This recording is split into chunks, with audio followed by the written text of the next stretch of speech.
안녕하십니까. 또 왔습니다. 지난번에 한번 왔었는데 저 자신 기쁜 마음으로, 흥분되는 마음으로 이 자리에 왔습니다. 목사님 감사드립니다.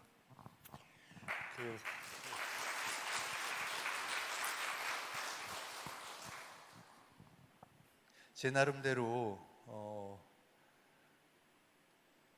재미있다라고 말씀드리기보다는 우리 역사가 저도 공부를 하다 보니까 저도 너무 몰랐었고 제가 아는 게 너무 잘못돼 있어갖고 이거는 저 혼자만 알고 있어서 이건 큰일 나겠다 싶어서 이건 꼭 알려야 되겠다는 나름대로의 굉장한 사명의식을 갖고 이 자리에 제 작업을 시작했고요. 한국 사람 만들기라는 그 책을 이제 쓰기 시작을 했습니다. 그래서 지금 보시면은 이게 지금 1, 2, 3권 표지가 있고 4권 지금 이제 이번 달 말에 나옵니다. 1권이 600페이지, 2권이 900페이지, 3권이 1000페이지고 4권이 한 800에서 900페이지 지금 될 것 같습니다. 그래서 지금 계획으로는 7권인데 원래 계획이 5권이 7권이 됐으니까 뭐 10권은 쓰다 보면 될 것 같습니다. 제가 목사님 말씀해 주셨지만 이제 할아버님이 목사님이셨고 저희 아버님도 당연히 연동교회에서 동대문 병원에서 나셔서 연동교회에서 자라셨고 그러셨는데 저는 아버님이 굉장히 자유주의자셔서 교회는 따라다녔지만 참 엉터리였습니다. 그리고 미국 가서 이제 공부하고 그러면서 미국 가갖고 고등학교 때부터 이제 주로 가 있었는데 가서 있다 보면은 인종차별도 많이 받고 이제 그러니까는 이제 한국 사람에 대한 정체성이 굉장히 갈구가 되고 그래서 이제 한국 사람 정체성에 대해서 우리도 얕잡아볼 문화가 문명이 아니고 그래서 제가 사실 유교 그다음에 우리의 무속신앙 이런 걸 가지고 이제 한국 사람을 굉장히 많이 설명을 하고 저 자신도 이해를 해서 굉장히 오래된 문명이고 이제 이런 얘기를 참 많이 했었어요. 그래서 제가 연대에 있을 때에 전통과 현대라는 잡지도 하고 그래갖고 지금 여기 여러 군데에서 안동 이런 데서 서원 이런 데서 홈스테이 하고 그러는 걸 제가 그게 사실 시작을 했습니다. 외국 교수들을 맨날 데리고 와갖고 거기에 어딥니까 안동 군자리에 있는 광김 고택에다 모여서 거기서 사흘 동안 국제회의하고 이런 식으로 항상 하고 그러면서 굉장히 우리 유교 전통과 전통 사회를 이어가는 우리의 문화사, 민족사 이런 거에 굉장히 강조를 했었습니다. 근데 이 말씀을 왜 드리냐면요, 저는 이제 그 와중에 이 기독교적인 정체성에 대해서는 그냥 당연한 거고 그걸 한 번도 객관화시켜서 보려고 하지도 않았고 들여다볼 생각도 안 했습니다. 사실 이 책을 쓰기 시작했을 때 굳이 그걸 하겠다고 한 것도 아니고 이제 말씀을 드리겠지만 지금 현재 한국을 구성하고 있는 여러 종류의 사람들 중에 이제 기독교라는 굉장히 중요한 역할이 있다라는 거를 우선 틀을 잡아놓고 그러고 이제 들여다보면서 본격적으로 책을 읽으면서 연구를 하면서 책을 써나가기 시작했는데 보니까 완전히 제 생각이 바뀌어버렸어요. 제가 신앙인으로서 드린 게 아니라 그냥 객관적인 역사, 정치학자, 정치사상사가 제 전공입니다. 어떻게 이렇게 역사가 목사님들이 설교하시는 데에서 말씀하시는 그 역사하고 진짜 역사가 왜 이렇게 맞아떨어져 가는지가 사실 굉장한 저 자신의 발견의 과정이었습니다.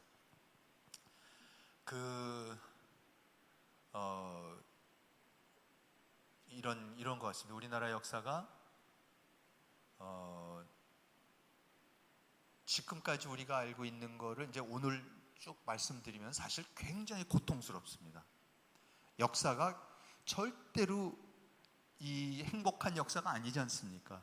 근데 여러분들이 생각하시는 것보다도 훨씬 더 어둡고 훨씬 더 힘들었습니다. 그래서 사실 역사를 지금 가리키는 역사가 굉장히 미화를 많이 해서 가리킵니다. 그래서 제가 강연을 어디 가서 하면은 그냥 내내 어두운 얘기 같으니까 좀 당황하시는 분들도 많고, 그럼 우리가 잘한 거는 없냐, 이런 질문들이 항상 많이 나오고 그럽니다.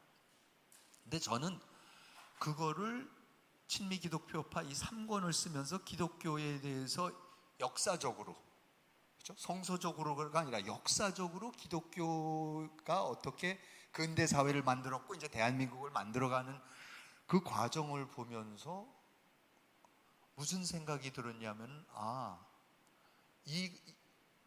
너 자신을 버려야 된다.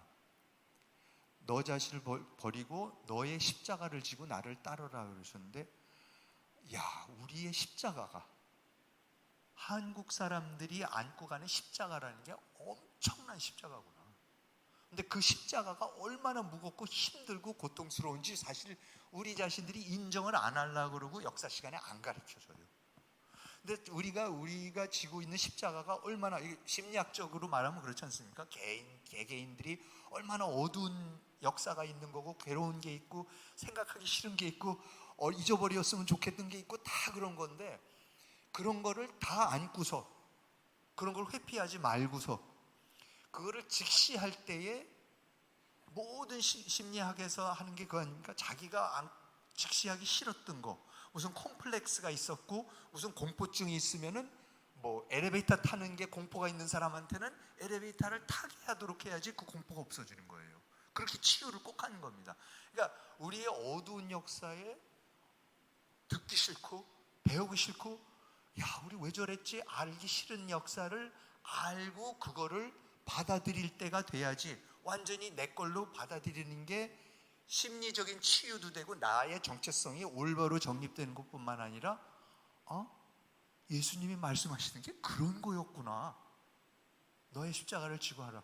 그리고 한 가지만 더 미리 결론같이 말씀드리면 이렇습니다.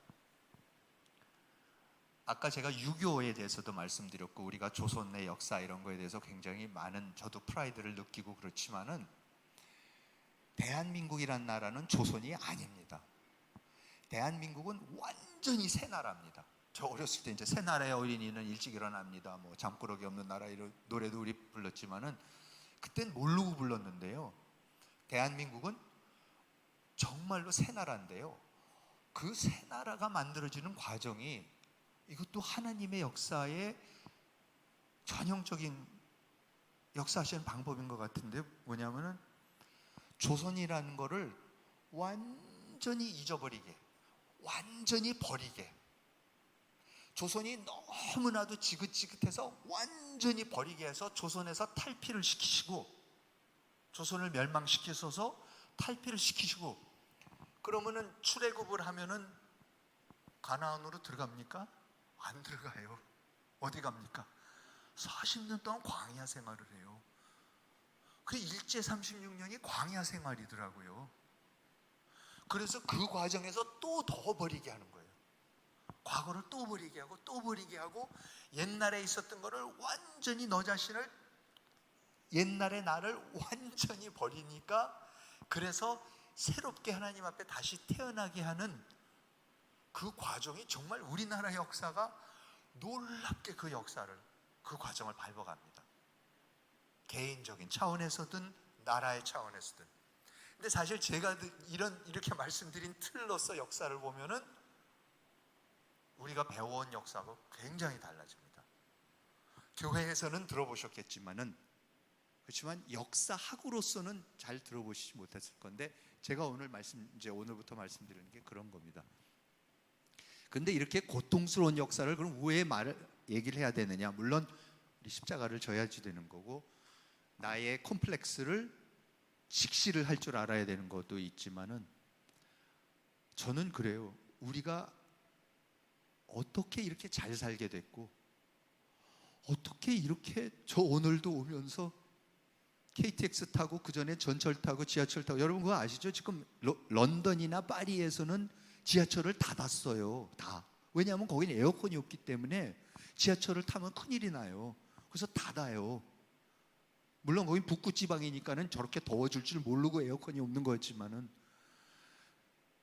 저는 지하철 타면서 세상에 제일 깨끗하고 시원한 데가 지하철인데, 그리고 또 KTX 시원하게 와갖고 3시간도 안 걸려서 여기 서울에서 창원까지 또 와갖고, 어떻게 이런 나라가 만들어지는가를 보면서 이런 거를 주셨으니까 우리가 그 전에는 어땠었던가를 잊어버리면 안 돼요. 어땠었는데 이런 걸 주셨다는 거, 그거 잊어버리면 정말 큰일 나죠. 그러면 정말 하나님이 노하시죠. 애굽 시절의 상황을 우리가 잊어버리면 어떡합니까? 그래서 그런 면에서도, 여러 가지 차원에서도 이 역사를, 근대사를 특히 알아야 된다고 저는 생각을 합니다. 아까 그래서 제가 58년생입니다. 1958년생 개띠입니다. 그러면 58년에 태어났는데 전쟁 끝난 지 5년 만에 태어났고요. 그리고 세계에서 제일 가난한 나라였습니다. 1964년도에 우리나라 개인 소득이 81불, 뭐 통계마다 다르지만 제가 본 통계 중에 하나는 81불이었고 북한이 225불이었으니까 우리보다 훨씬 잘 살았었죠, 북한이. 북한을 우리가 따라간 게 70년대 초반에야 간신히 북한을 이제 따라잡기 시작을 합니다. 60년대 우리나라 외교관들은 어느 나라에 가서 임지에서 있다가 무슨 뭐죠? 이제 파티가 있어서, 어디서 연회가 있어서 가면은, 특히 그 나라가 북한하고도 수교를 하고 있는 나라였었으면은 굉장히 가기를 싫어했어요. 왜 그러냐면은 거기에 가면은 북한 외교관들도 올 텐데 북한 외교관들이 남한 외교관들보다 옷도 훨씬 좋은 옷을 입고 훨씬 더 세련되고, 왜냐하면 훨씬 더 앞서가는 나라였기 때문에 그랬었습니다. 여러분 지금 상상이 안 되는. 아까 그 목사님이, 저희 아버님이 미국 대사를 하셨다 그러셨는데 1974년에 주미 대사로 가셨어요. 가셔서 미국 거기서 이제 어디 가서 이렇게 말씀하실 때는, 미국 사람들한테 말씀하실 때, 뭐 저한테도 그러셨지만, 나는 360불짜리 대사다 그러셨어요. 360불짜리 대사다. 왜냐하면 73년에 우리나라 개인 소득이 360불이었습니다. 그런데 73년 4년에 그때 그 석유 파동이 나가지고, 그때 이제 우리가 지금 알고 있는 사우디아라비아, 이란 이런 나라들이 갑자기 이제 떼부자가 된 거죠. 그래서 그런 궁성 같은 대사관저에서 파티를 하면은 미국 정치인들이 전부 다 사우디아라비아나 이란 대사관에서 하는 데는 막 너무 초호화파노라니까 거긴 다 가요. 또 중요한 나라니까, 석유 이걸 잡고 있으니까, 에너지를 잡고 있으니까. 우리나라는 오지를 않아요. 우리나라는 그때 박정희 대통령이 유신하고 나서 독재한다 그러고, 여직공들 맨날 불러다가 착취한다 그러고, 인권 유린한다 그러고, 노동 착취한다 그러고, 독재한다 그러고, 지금 중국 보는 것보다도 훨씬 더 나쁘게 매일같이 이제 그렇게 보는 상황이었죠. 근데 아무튼 아버님이 나는 360불짜리 대사다. 그러니까 나라가 강하지 않으면은 아무도 인정을 안 해줘요. 이거 뭐 이상한 자랑같이 말씀드렸지만, 아까 그 목사님이 이제 뭐 세계 100대 지도자 이렇게 뽑히셨는데 59년도에 하버드 로스쿨을 졸업하셨어요. 미국서 아마 최초의 하버드 로스쿨 나온 그 한국 학생이셨을 때, 그리고 연대 교수를 하셨고, 영어는 미국 사람보다도 잘하셨고, 그런데 대한민국의 대사니까는 뭐 거들떠보지도 않아요, 미국 사람들이. 그래서 360불짜리 대사다 그러셨는데, 이 말씀을 왜 드리냐면요, 여러분 360불이라는 게 제가 얼마 전에 깨달았어요. 그게 무슨 뜻인지 아세요? 360불이 1년에 며칠이 있습니까? 365일 있어요. 그건 뭐예요? 하루에 1불이에요. 우리나라가 1970년대 중반까지도 하루에 1불, 그게 뭔지 아세요? 지금 유엔에서 지정하는 극빈, 하루에 1불 미만이냐 이상이냐가 지금 밀레니엄 뭐 프로젝터 쪽에서 유엔이 퇴치하겠다는 극빈층, 그게 1불 미만으로 사는, 하루에 1불 미만으로 사는 사람들인데, 대한민국이 74년에 극빈국이었어요. 그러니 도대체 어떻게 이런 놀라운 은혜가 있을 수 있고, 이게 도대체 무슨 기적인지, 이게 왜 일어났는지를 알아야 될 텐데, 지금 우리가 배우는 역사 교육을 보면 우리가 뭐든지 다 잘해갖고 그냥 뭐 훌륭한 사람들이라서 갑자기 잘 된 것 같은데, 여러분 생각해 보세요. 우리가 그렇게 훌륭한 지도자들이 언제 있었습니까?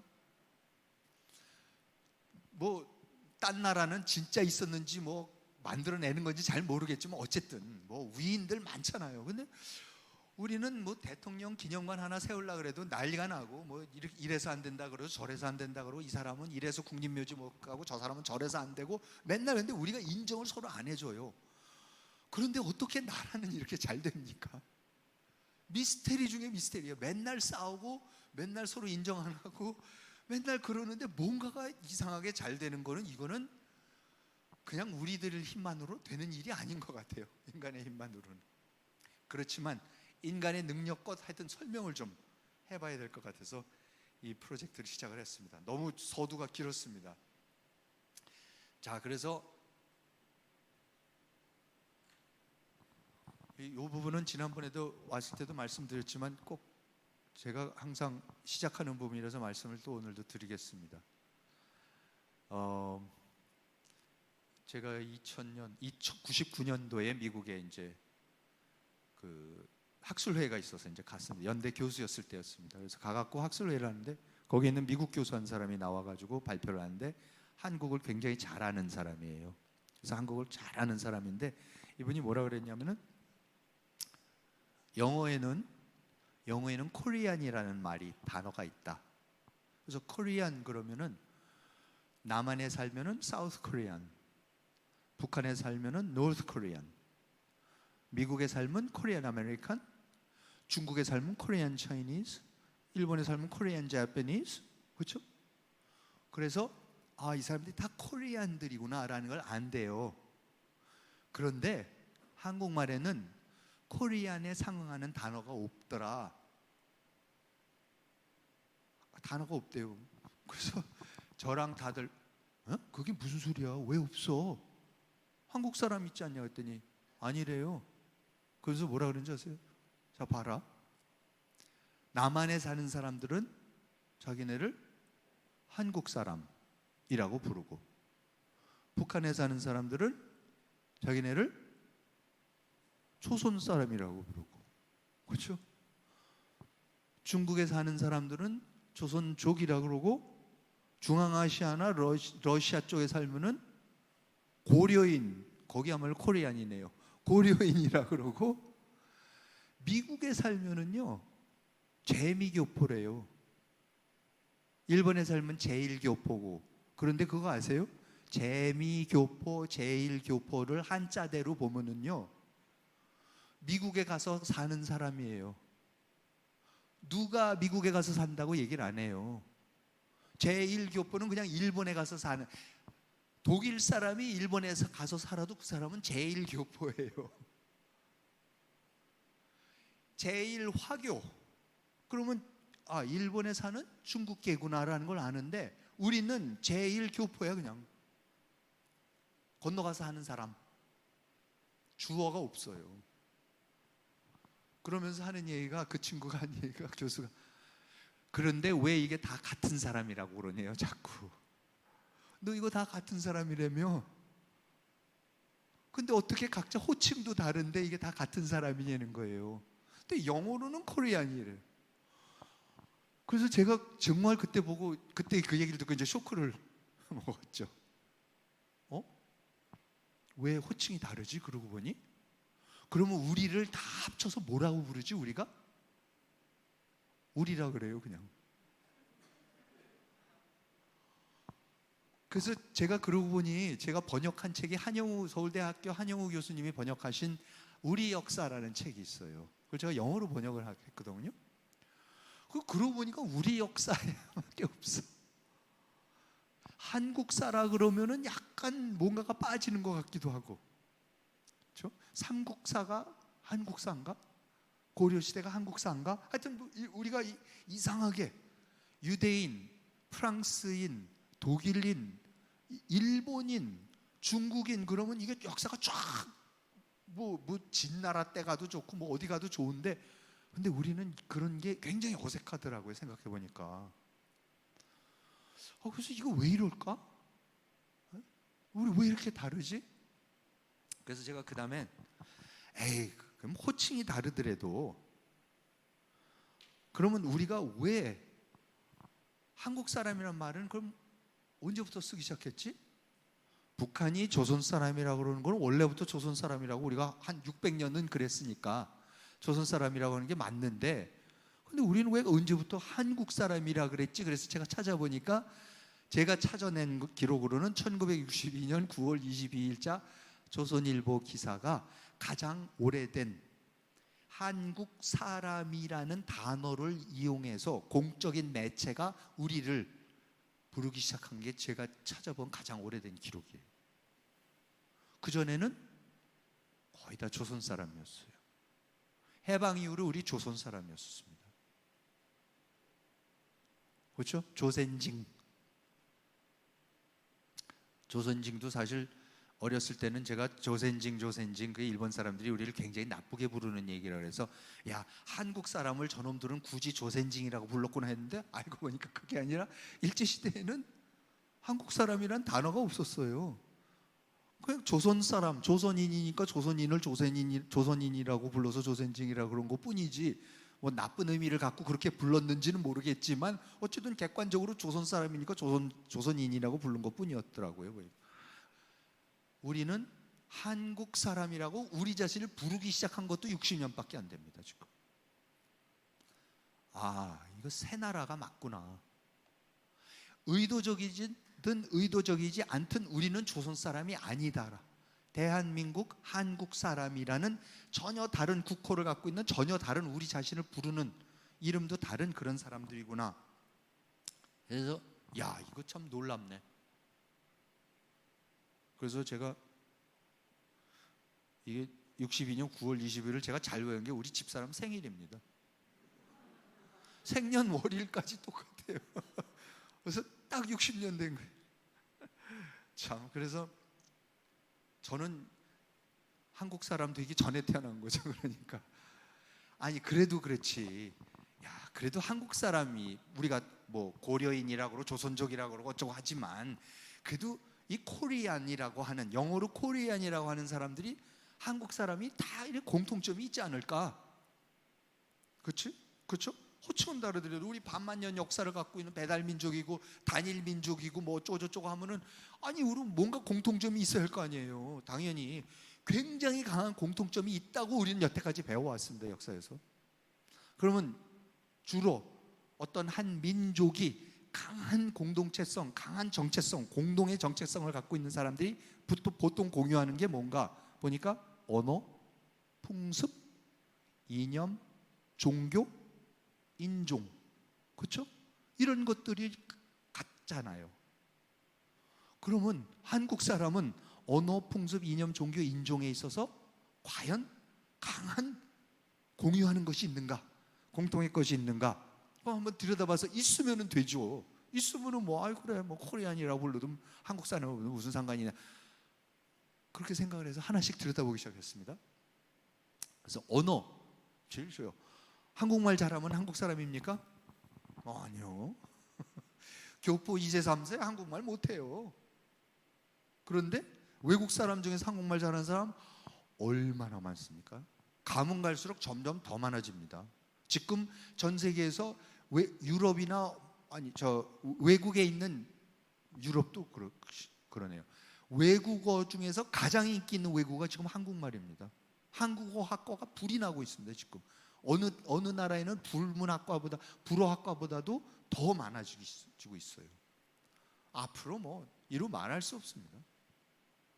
이번에 주한 영국 대사가 새로 부임을 했는데 옛날에 우리나라에 와서 있었고 그랬던 분인데 그게 나이도 많지 않은 분인데 한 40대 말 50대 초였는데 유튜브 찾아보다가 우연히 이 양반이 부임했다고 인사말하는 유튜브가 있어요. 나중에 찾아보세요.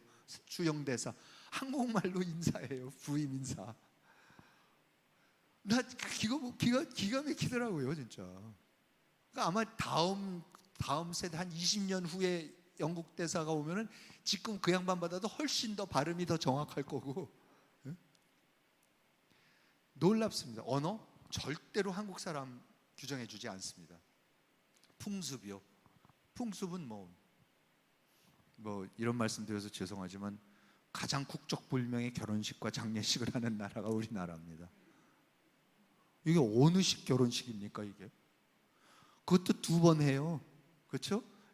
양복 입고 한 번 하고 얼른 패백실 가갖고 또 한복으로 갈아입고 한 번 더 하고, 이거야말로 정체성의 혼란이라고 하는 겁니다. 어느 거를 해야지 되는지 둘 다를 해야지 되는 거라고 생각합니다. 그렇지만 뭐가 됐든 이거는 어느 식 결혼식인지 알 수가 없죠. 외국에서 친구들이 와갖고 한국식 결혼식 좀 보여달라 그러면 여러분 이거 보여주시겠어요?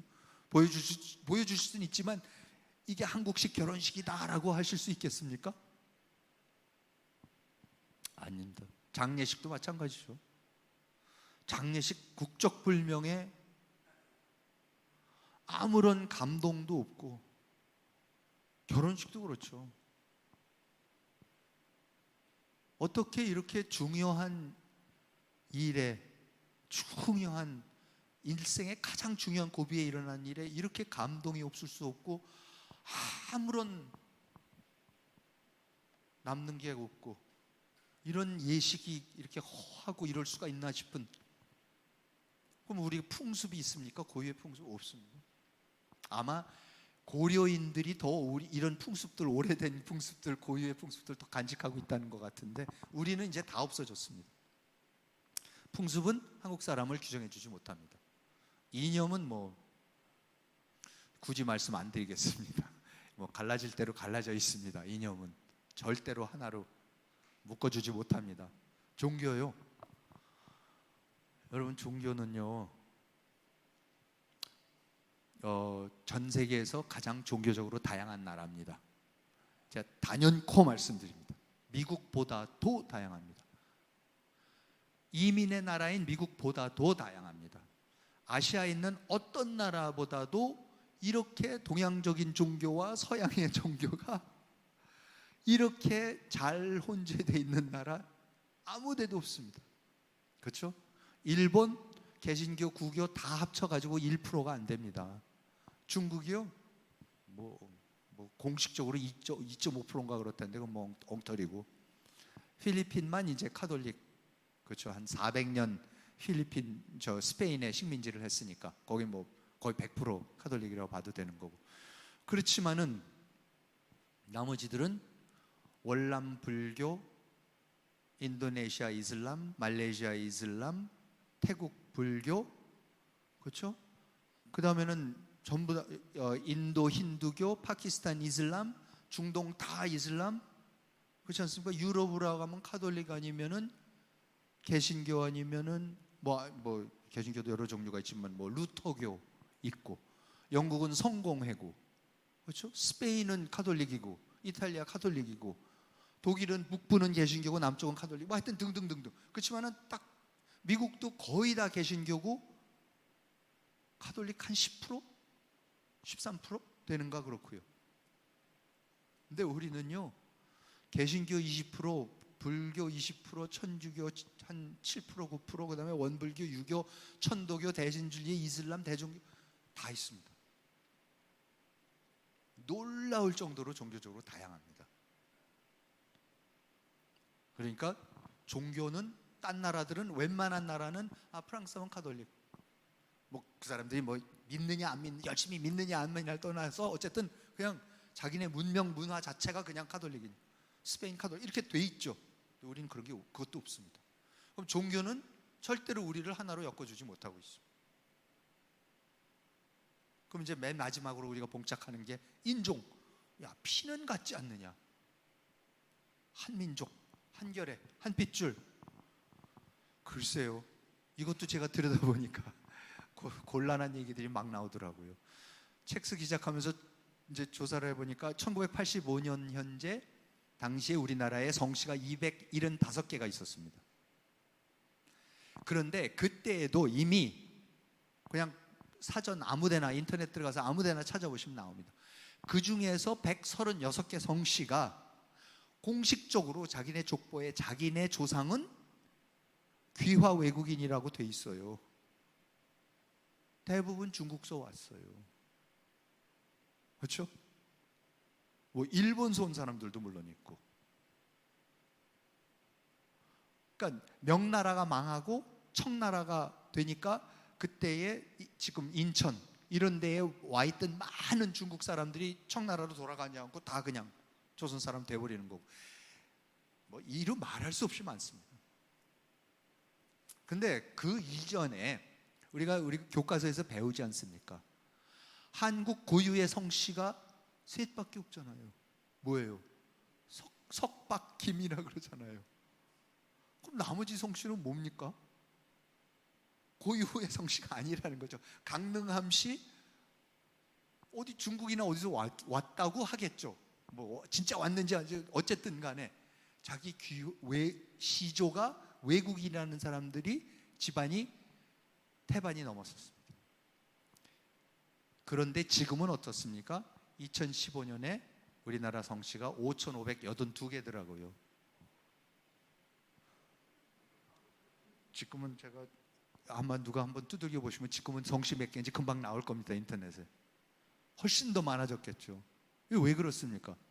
우리가 2006년부터 다문화주의를 해서 외국 사람들이 와서 살다가 귀화를 할 수가 있어요. 그래서 귀화하면서, 그렇죠? 인도네시아에서 왔는데 인도네시아 사람이 자기가 뭐 모르겠어요. 뭐 수누누 뭐라고 이 성이 그랬을 때에 그거를 귀화를 했으면은 자카르타 본 자카르타 성 수누누 한자로 쓰겠습니까? 수누누 한글로 쓰겠죠. 그럼 어떻게 됩니까? 한자가 없는 성씨가 4,074개예요. 그 중에 앞으로 가면 더 그렇죠. 가면 갈수록. 그럼 이게 단일 민족입니까? 한 핏줄입니까? 원래도 아니었고 가면 갈수록 더더욱 아닙니다. 그러니까 우리가 도대체 한국 사람이 뭐냐라는 거에 대한 굉장히 여태까지 잘못된 기반 위에서 우리가 소위 말하는 국뽕을 하고 있었어요. 근데 이런 것 때문에 우리가 알고 있는 이런 한국 사람이 아닌 한국 사람들이 지금 이 나라를 만들었습니다. 그래서 어떤 한국 사람들이 도대체 이 나라를 지금 이렇게 만들어가고 있는지를 우리가 제대로 좀 봐야 됩니다. 그래서 제가 1999년에 미국 가서 그 교수가 발표하는 그 충격적인 그때 쇼크 한번 입고 나서 그때부터 제가 뭔가가 내가 여태까지 잘못 생각했다. 그 전까지는 한국 사람이 뭘까? 한국 사람의 본질이 뭘까? 한국 사람의 특성이 뭘까? 한국 사람의 DNA가 뭘까? 요새 좋아하는 말 있잖아요. 우리의 DNA 속에 있다. 저 얼마 전에 어디 가서 우리나라 경제가 너무 경제 발전을 잘한 이유가 왜 그러냐 했더니 누가 설명을 하는데 그 한국 사람의 DNA가 있어서 그렇대요.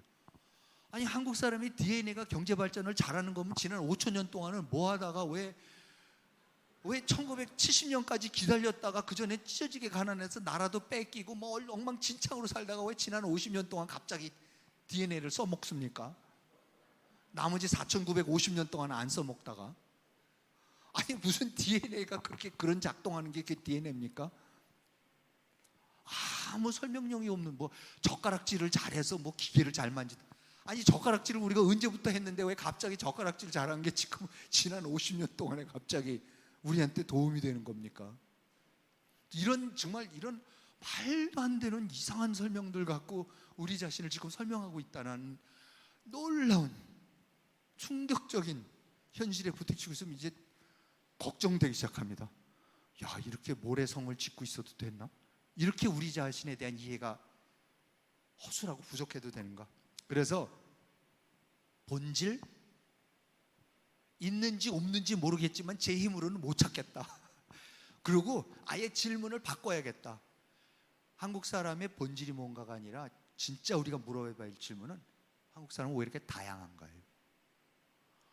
왜 이렇게 종교적으로 다양하고 왜 이렇게 이념적으로 다양하고 왜 이렇게 풍습도 막 어느 걸 해야 좋을지 모르고 다르고 어쩌면 이렇게 다양한가? 왜냐하면 너무 다양해요 진짜로.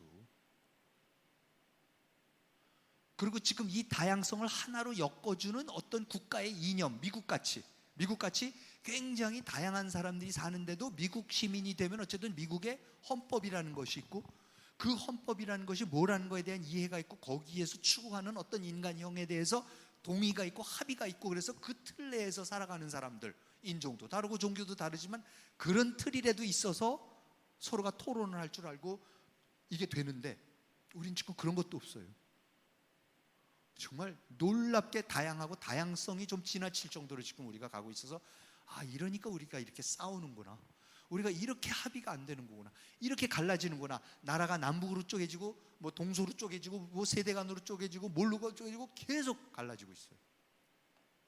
이걸 하나로 엮어준다고 생각하는 핏줄, DNA, 민족, 이런 거 우리가 생각하는 것보다 훨씬 약합니다. 근거가 약합니다.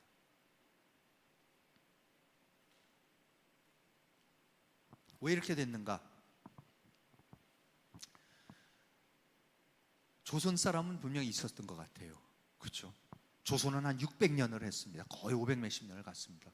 세계 왕조사에서 제일 오래간 왕조 중에 하나입니다. 근데 사실 그것도 별로 자랑이 아닌데 그건 나중에 말씀드리고요. 어쨌든 그 500 몇십 년을 하는 동안에 조선 사람은 만들어집니다. 요거는 이제 오늘 끝부분에 제가 조금 더 자세하게 말씀드리겠지만, 이것도 만들어내는 거였습니다.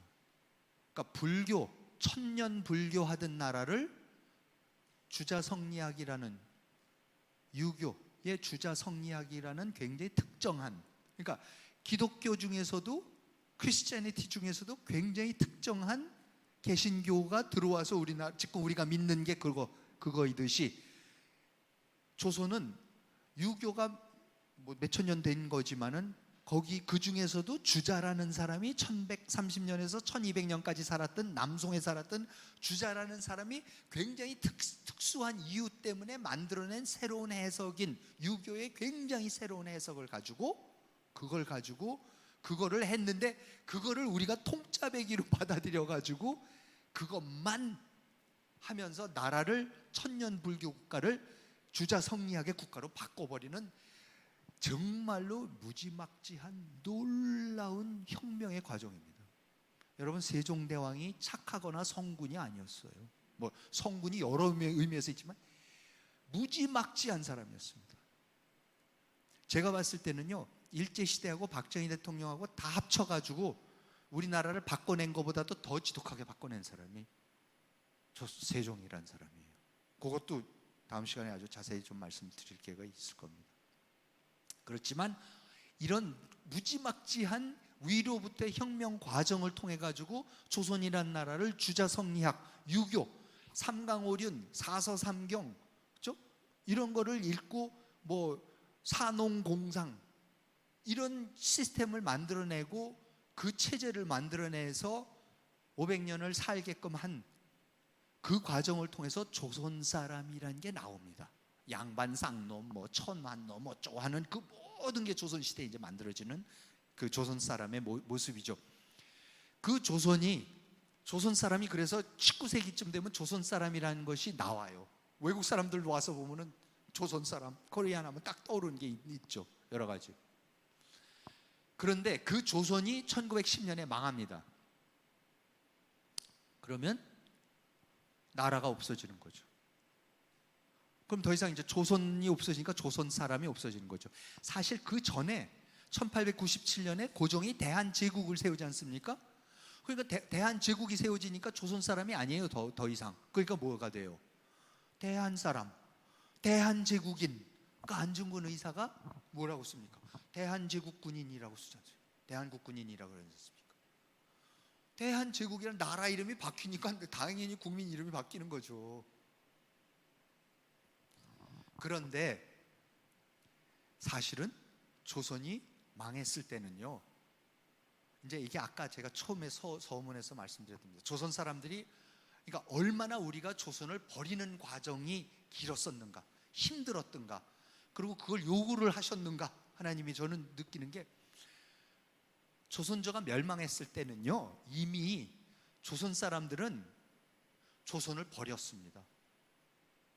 여러분, 이거 무슨 소린가? 우리가 굉장히 조선 사람들이 굉장히 조선이 사라지는 것을 안타까워하고 국권을 되찾고자 굉장히 노력하지 않았느냐. 근데 왜 조선이 사라지는 걸 슬퍼하지 저는 아니라고 설명을 드리겠습니다.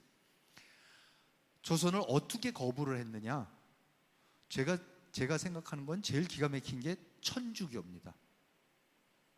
천주교가 1784년에 우리나라에 이제 시작했다고 천주교가 그러는데 왜 1784년인지 아세요? 그때에 이승훈이라는 분이 연행사 1년에 몇 번씩 중국 황제 생일이나 이럴 때에 조공을 바치러 이제 가는 거죠. 연행사로 쫓아가 갖고 거기에 가서 일부러 자금성, 그 황제가 사는 중국 황제가 사는 자금성 바로 문 바깥에 뭐가 있냐면은 북천주교당하고 남천주교당이 있어요. 왜? 마테오 리치부터 아담 샬 이런 모든 예수회 신부님들이 16세기부터 중국에 선교를 해요. 그래서 마테오 리치 이런 분들은 완전히 받아들여져 갖고 거기에서 대대로 예수의 신부님들이 흠천감, 이 천체 우주 보고하는 거, 달력 율리우스역으로 다 바꾸고 하는 거, 그런 거를 다 하면서 거기에 완전히 뿌리를 내리고 몇백 년 동안 선교를 해서 교회당을 다 세워가지고 몇 세대가 전부 다 카톨릭 교육을 받고 멀쩡하게 관료도 하고 그럽니다. 그러니까는 마테오 리치가 온 지 한 200년이 거의 200년이 됐을 때에 이승훈이 간 거예요. 그래서 가갖고는 거기에 주교님 이름이 기억이 안 나는데 갑자기 주교님한테 가가지고 어느 날 나타나서 저 코레아라는 데서 왔는데 세례를 좀 주세요 그랬어요. 그러니까 떠나기 전에 이벽, 권철현, 정약전, 이승훈 이런 양반들이 마테오 리치가 쓴 천주시리 이런 책들을 받아서 그거를 읽고 그거를 천진함에서 자기네들이 강학회의를 하면서 자기네들끼리 개종을 해요. 자기네들끼리 선교사 한 명도 안 왔어요. 선교사가 언제 주문모 신부가 최초의 외국 카톨릭 선교사가 오는데 1804년에 와요. 지금 이게 1784년이에요. 그런데 자기네들끼리 그걸 공부를 하고 개종을 하면서 그러니까 집안이 대단한 집안이에요. 자기 형이 포도대장, 그러니까 지금 경찰국장이에요. 경찰총장이에요. 그런 집안인데 대대로 굉장히 무반 집안인데 아버지가 연행사 중에 이제 끼어서 가니까 너도 거기에 비서같이 좀 따라가라. 아버지가 가니까 친구 이벽이 그래서 가면은 거기 가면 천주교당이 있으니까 거기 가서 신부님 찾아뵈면은 영세를 달라 그러면 주실 거다. 그래서 가서 거꾸로 영세를 그래갖고 그때 그 신부님이 써서 교황청에 보내놓은 보고서들이 그대로 다 있습니다. 지금 하나님 감사합니다. 어떻게 이런 은혜로운 일이 있습니까? 우리 선교사 한 명도 안 보낸 나라에서 갑자기 웬 멋있게 생긴 청년이 와가지고는 세례를 달라고 그런다는데 그냥 줄 수는 없어가지고 뭐 이것도 읽어보라 저것도 읽어보라 다 가르쳐주고 나중에 모두 주고 성서도 주고 지구본도 주고 뭐 별거를 다 줬대요. 그래서 해서 베드로라고 영세를 줘서 보냈다. 이제 이렇게 아예 보고서가 거기 있습니다. 그래서 이 양반이 돌아와서 자기가 막 세례주고 그럴 수 자격이 없는데도 막 세례주고 그래갖고 서로가 세례주고 그래갖고 시작을 했어요.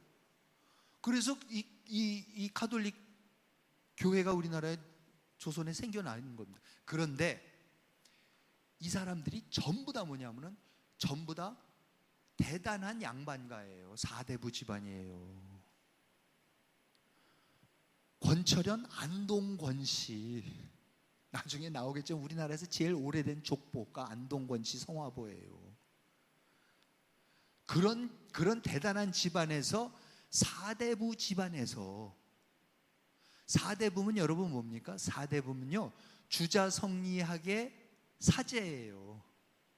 주자성리학을 지키라고. 주자성리학에는 목사님 따로 없고 신부님 따로 없잖아요.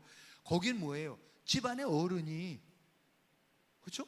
종갓집의 어른이 사대부가 그 종법 제도에 따라서 주자 가례에 따라서 모든 예식과 모든 행사, 대소사, 사회의 모든 것을 돌리는 거, 그게 주자 성리학의 사회예요. 그러니까 이 사람들은 사대부들이면은 주자 성리학을 지키라고 권력과 모든 것을 특권과 모든 걸 준 사람인데, 이 사람들이 냉큼 그 특권을 버리고요.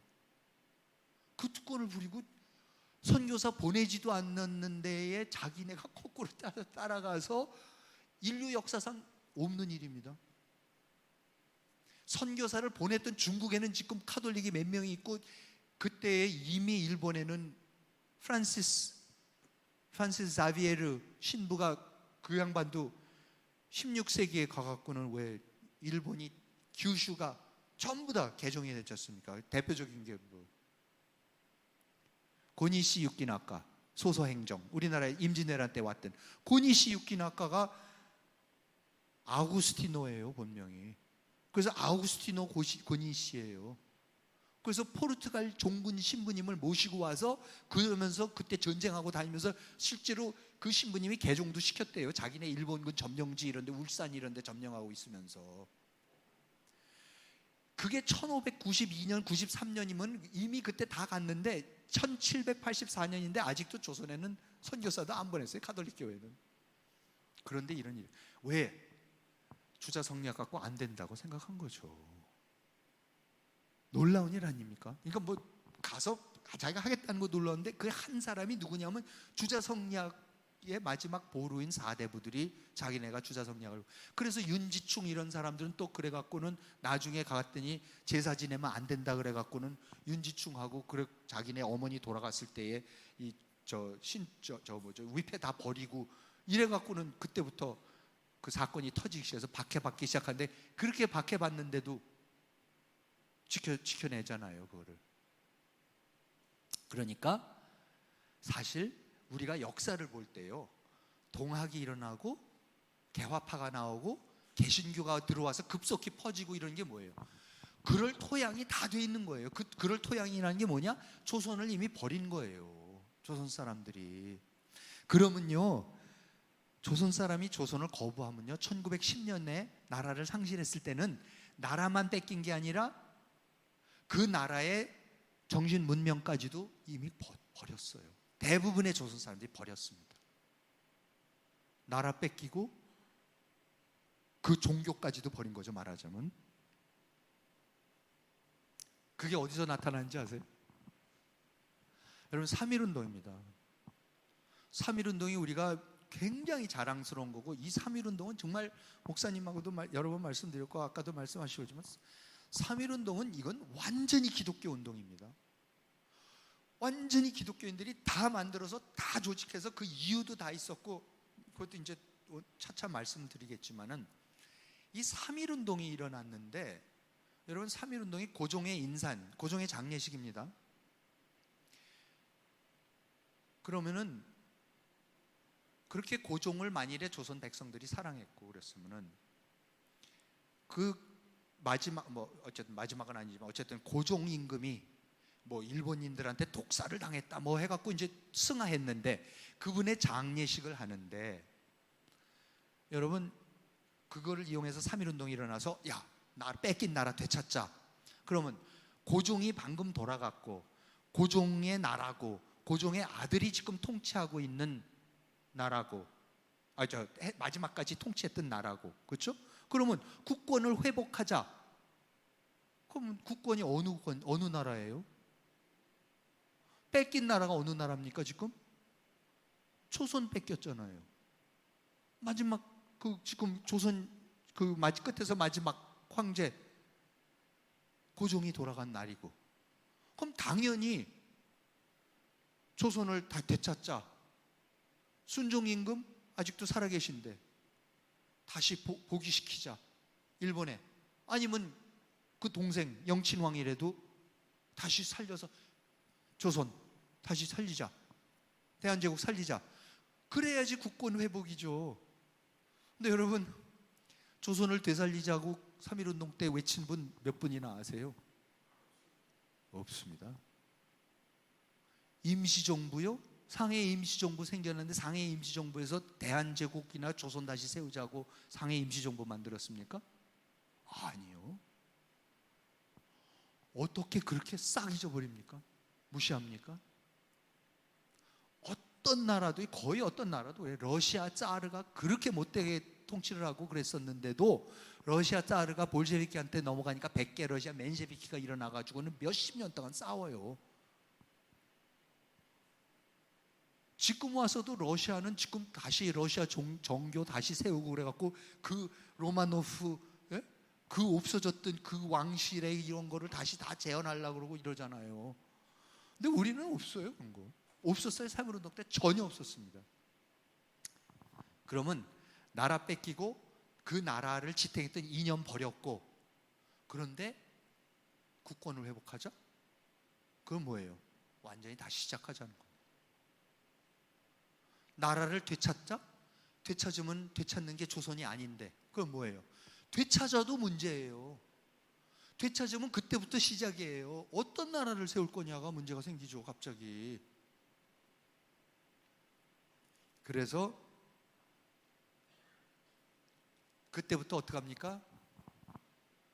나라를 혹시 되찾으면, 국권이 회복이 되면은, 정말 어느 날 우리가 다시 독립의 기쁨을 누리게 되면은, 그때는 어떤 나라를 세울까를 고민을 해야죠. 그때부터. 그러니까 실제로 그때부터 도쿄로, 교토로, 그렇죠? 오사카로, 블라디보스토크로, 뭡니까? 모스크바로, 하바롭스크로, 샌프란시스코로, 호놀룰루로, 로스앤젤레스로, 워싱턴으로, 전 세계로, 중경으로, 상해로, 북경으로 가면서 전 세계로 흩어져 나가면서 기독교로 개종해보고, 민족주의 받아들여보고, 공산주의 개종해보고, 공산주의로 바꿔보고, 이렇게 해서 조직해보고, 신문 만들어보고, 모금해보고, 조직해보고, 뭐 그러면서 새 나라 만들어지면 이런 나라 만들어야지, 나는 소비에트를 만들어야지, 나는 기독교 국가를 만들어야지, 나는 뭐 일본식 어떤 국가를 만들어야지 하면서 죽어라고 실험해보고 투쟁하고 온갖 고초를 겪으면서 새 나라 만든 날이, 그 날이 오면은 난 이런 나라 만들겠다고. 그게 광야에서 40년 동안, 36년 동안 헤매는 겁니다. 그러면서 그 과정에서 500년 동안 연행사 빼고는요, 연행사하고 일본의 통신사로 가는 사람들 1년에 몇 번 아니 몇십 년에 한 번씩 빼놓고는 외국에 나간 사람이 한 사람도 없습니다. 여러분 아세요? 조선조에서 500년 동안 임진왜란하고 병자호란 때 포로로 잡혀간 사람들 빼고는 한 사람도 없어요. 더군다나 해금령까지 내립니다. 명나라하고 청나라 때는요, 해금령이 왜냐면 왜구 때문에, 명나라 때는 특히 그랬지만 바다로 못 나가게 해요. 그래서 어업이 다 죽어버립니다. 중국도 그렇고. 그래서 원양어업이라는 게 없어요. 그러니까 연안어업밖에 없어요. 그러니까 우리나라 어촌들이 그렇게 가난했던 거고, 나중에 여러분 역사책 배울 때 기억나세요? 외국 배들이 19세기에 나타나기 시작해서 서양 배들이 왔고 자꾸 측량을 하겠다 그러는데, 측량선들이 왔다 갔다 하는데 우리나라 연해에 왜 측량하는지 아세요? 큰 배가 우리나라 연안에는 다녀보질 않았기 때문에 어디에 암초가 있고 어디에 뭐가 있고 수로가 있는지를 아무것도 몰라요. 강화도 들어간 것도 모르고 대동강 들어갈 줄도 몰라고, 한강도 못 들어가고 낙동강도 못 들어가고 아무 데도 못 들어가요. 배들이, 서양 배들이, 큰 배들이. 지도가 없으니까, 해도가 없으니까. 그래서 그걸 측량을 하고 돌아다니는 거예요. 여기에 올라면 어디로 가야 되나. 그렇게 원시적으로 했었던 거죠.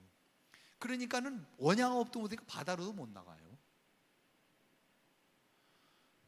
그러니까 완전히 꽁꽁 갇혀 있었던 겁니다. 이렇게 갇혀 있었던 나라가 지금은 175개국에 720만 명이 나가 있습니다. 우리나라 바뀐 게 참 많지만요, 어떻게 은자의 나라, 허메트, 동굴에 갇혀서 진짜 나오지 않는 그런 별명을 지어줄 정도로 외국 사람들이 와서 허메트 킹덤, 은자의 나라라고, 은자의 왕국 사람이라고 할 정도로 한 발자국도 바깥에 나가본 적이 없는 나라가 지금은 전 세계 어딜 가나 한국 사람이 있어요. 한국 사람인지 코리안인지 고려인인지 모르겠지만 놀라운 변화입니다. 정말 유태인들은 원래 퍼져 있었죠. 그렇죠? 성전 무너진, 예루살렘 성전 무너진 때부터 지금 몇천 년입니까? 근데 우리는 이거 지금 100년 됐어요. 참 이상한 겁니다. 굉장히 이상한 역사입니다. 그래서 이 사람들이 나가서 전 세계에서 새 나라 찾으면은, 그날이 오면, 해방의 그날이 오면 난 이런 나라 세워야지 하고 있는데 1945년 8월 15일 그날이 왔습니다. 이것도 우리가 잘해서 한 거 아니죠. 우리하고는 아무 상관없이 우리가 잘나서 한 거 하나도 없어요. 그래서 이 날이 오니까 다 몰려들어요. 그래, 가서 난 소비에트 공산 국가 만들어야지, 난 기독교 국가 만들어야지, 난 이런 국가 만들어야지. 다 와서 그동안에 갈고 닦은 실력과 조직과 그 뒤를 밀어주는 그 나라의 힘까지 이용해 갖고 각축전을 벌이는데 합의가 됩니까? 합의가 안 돼요. 그러니까 둘로 쪼개져서 남북으로 갈라지고 우선, 그리고 지금까지도 저 사람은 어느 나라 사람이지? 저 사람은 어느 별에서 온 사람인데 저런 생각을 하지 하는 사람들이 너무 많은 게 지금 대한민국입니다. 정서적으로 다르고 이념적으로 다르고 뭐 이루 말할 수 없이 달라요. 저는 어떻게 이렇게 다를까? 왜 다를까? 하다가 이래서 이럴 수밖에 없구나 하는 답을 이제 찾아가기 시작을 한 겁니다. 그런데 그 다양성이라는 게 뭐 한없이 다를 수는 없지 않습니까? 그래서 제가 저 나름대로 그 다양성을 바깥에 나가서 아니면 여기에 남아서, 그래, 나라를 되찾으면 이런 나라를 세워야지 해갖고 한 모델이 5가지가 있었어요. 제가 해석하기로는, 공부한 바로는. 그래서 그 5가지로 제가 정리를 한 겁니다. 그래서 첫 번째가, 5가지가 뭐냐면 친중의정척사파, 친일개화파, 친미기독교파, 친소공산주의파, 인종적 민족주의파, 5가지입니다. 그래서 제 책들은 이걸 하나하나 이 파들이 어디서 왔고 왜 생겼고 누가 뭐를 했고 그게 지금까지 우리한테 어떤 영향을 미치고 있고 어떤 모습으로 남아있는가를 추적하는 게 제 한 권 한 권인데, 그게 5권이면 됐어야 될 것이 벌써 이제 친미기독교파까지 썼는데 아직 3권 있었고 4권은 친일개화파 2가 또 될 것 같아서 아까 말씀드려도 이제 계속 늘어나고는 있습니다만, 정말 저도 너무 모르는 역사라서 그랬습니다. 그런데 아무튼 5가지. 친중의정척사파가 뭐냐? 여러분, 우리 아직도요, 우리 인구의 72%가 제사 지냅니다. 기독교 믿는, 개신교 믿는 사람들 중에서도 굉장히 많습니다. 그런데요, 이게 뭐 비판하려고 하는 게 아니라 꼭 뭐냐면, 여러분, 제사가 뭔지 아세요? 아까 말씀드렸죠. 주자라는 사람이, 주희라는 남송의 말단 공무원, 그 사람이 제일 높은 거 해본 게 현감 정도까지밖에 못 해봤어요. 군수도 아니면 뭐 군수 정도 아니 될까 말까. 읍장 정도죠. 네. 굉장히 낮은. 근데 그 양반이 여러 가지 이유 때문에 여러 가지 책을 써서 그게 이제 주자성리학이라고 이름이 붙을 정도로 이제 위대한 그 학자, 그 하나의 그러니까 유교의 새로운 걸 만들어내는데, 그분이 주자가래라는 책을 써요. 주자가래가 뭐냐면은 지금 제사 지내는 거가 그 주자가래라는 책을 그대로 따라하는 게 우리나라 사람들이 제사 지내는 거예요. 중국 사람도 안 해요. 일본 사람 당연히 안 해요. 아무도 안 하는데 우리나라만 지금까지 600년 하고 지금도 아직도 주자가래에 따라서 제사를 지내요. 네. 놀라운 일입니다. 이거야말로 무슨 유네스코 무슨 문화유산 상을 주든지 해야 돼. 줄 거면은 이런 걸 너무나 놀라워요. 이거요 중국 사람들한테 얘기하면 기절합니다. 이거 하나 여담으로 지난번에 몇 년 전이죠. 중국하고 막 텄을 때 그때에 이태퀴 교수님이라고 나중에 교원대학교 총장도 하셨는데 역사학자 하셨는데 그때 그분이 말씀해 주셨는데 우리나라 막 중국하고 수교해갖고 중국 사람들이 이제 건너올 막 오기 시작했을 때예요. 그래서 그때에 중국의 뭐 굉장히 큰 무슨 단체에서 학자들이 쭉 와서 이제 그 뭐 민속촌 용인에 있는 민속촌을 이제 데려가서 보여줬대요. 근데 가다 보니까 그 중국 사람 측 단장이 맹씨고 민속촌 촌장님이 또 맹씨세래요. 근데 맹씨는 다 맹자 후손으로 맹씨 하나밖에 없대요. 그래서 이제 가서 소개를 해갖고는 사춘이다 그러고 이제 옛날에 우리 처음에 중국하고 수교할 때 그런 사람들 많았잖아요. 사춘 오랜만에. 그래갖고 막 좋아갖고는 그 민속촌장님이 그 사람을 아예 따로 자기 집으로 불렀대요. 따로 불러가지고 갔더니 옛날 얘기죠. 그러니까 90년대 초 이랬을 때니까 첫 번째는 와서 아파트를 우리나라 아파트를 보더니 그때 그냥 어디 아파트였겠죠. 교수님의 아파트. 세상에 웬 교수가 이렇게 좋은 아파트에 사냐고 이제 깜짝 웃어 놀랐다는 게 그거 굉장히 옛날 얘기죠. 중국 사람이 그랬고. 근데 이분이 이제 맹씨 우리 한국 측 단장님이 너무 기분이 좋아서 자랑스러워서 근데 맹씨 집안은 맹씨 집안만의 그 제사 지내는 법이 있고 맹씨 집안만이 쓰는 제기가 있대요. 그래서 그거를 자랑스럽게 가지고 나와갖고 그 사춘 그러니까 어쨌든 중국 사람한테 맹씨가 기절을 하더래요. 아니 너희는 아직도 이거를 갖고 있고 아직도 이거를 하느냐고. 우리는 문화혁명 때 아니면 그 이전에 5.4운동 때 다 없어졌다고. 그렇게 우리가 연속성 있습니다. 우리나라는요 아직도 여러분 노노맹자 대학 중형이 우리 겁니까 중국 겁니까? 근데 그렇게 생각합니까? 학이 시습지 불역역호화 유붕이 자원방래하니 정도는 이거 알아야지 한국 사람 아닙니까? 거의 우리 걸로 생각해요. 삼국지 우리 겁니까 저쪽 겁니까 중국 겁니까? 다 그냥 삼국지 정도는 다 알아야지 돼요. 그렇죠? 유비관우 장비 알아야 되고 조조 알아야 되고 붓글씨 쓰는 거. 정치인들이 뭐 되면은 꼭 붓글씨 연습부터 하잖아요. 연초가 되면 휘호를 해야 돼. 붓글씨 잘 쓰는 거, 한문 알아야 되는 거. 아직도 충효 중요하고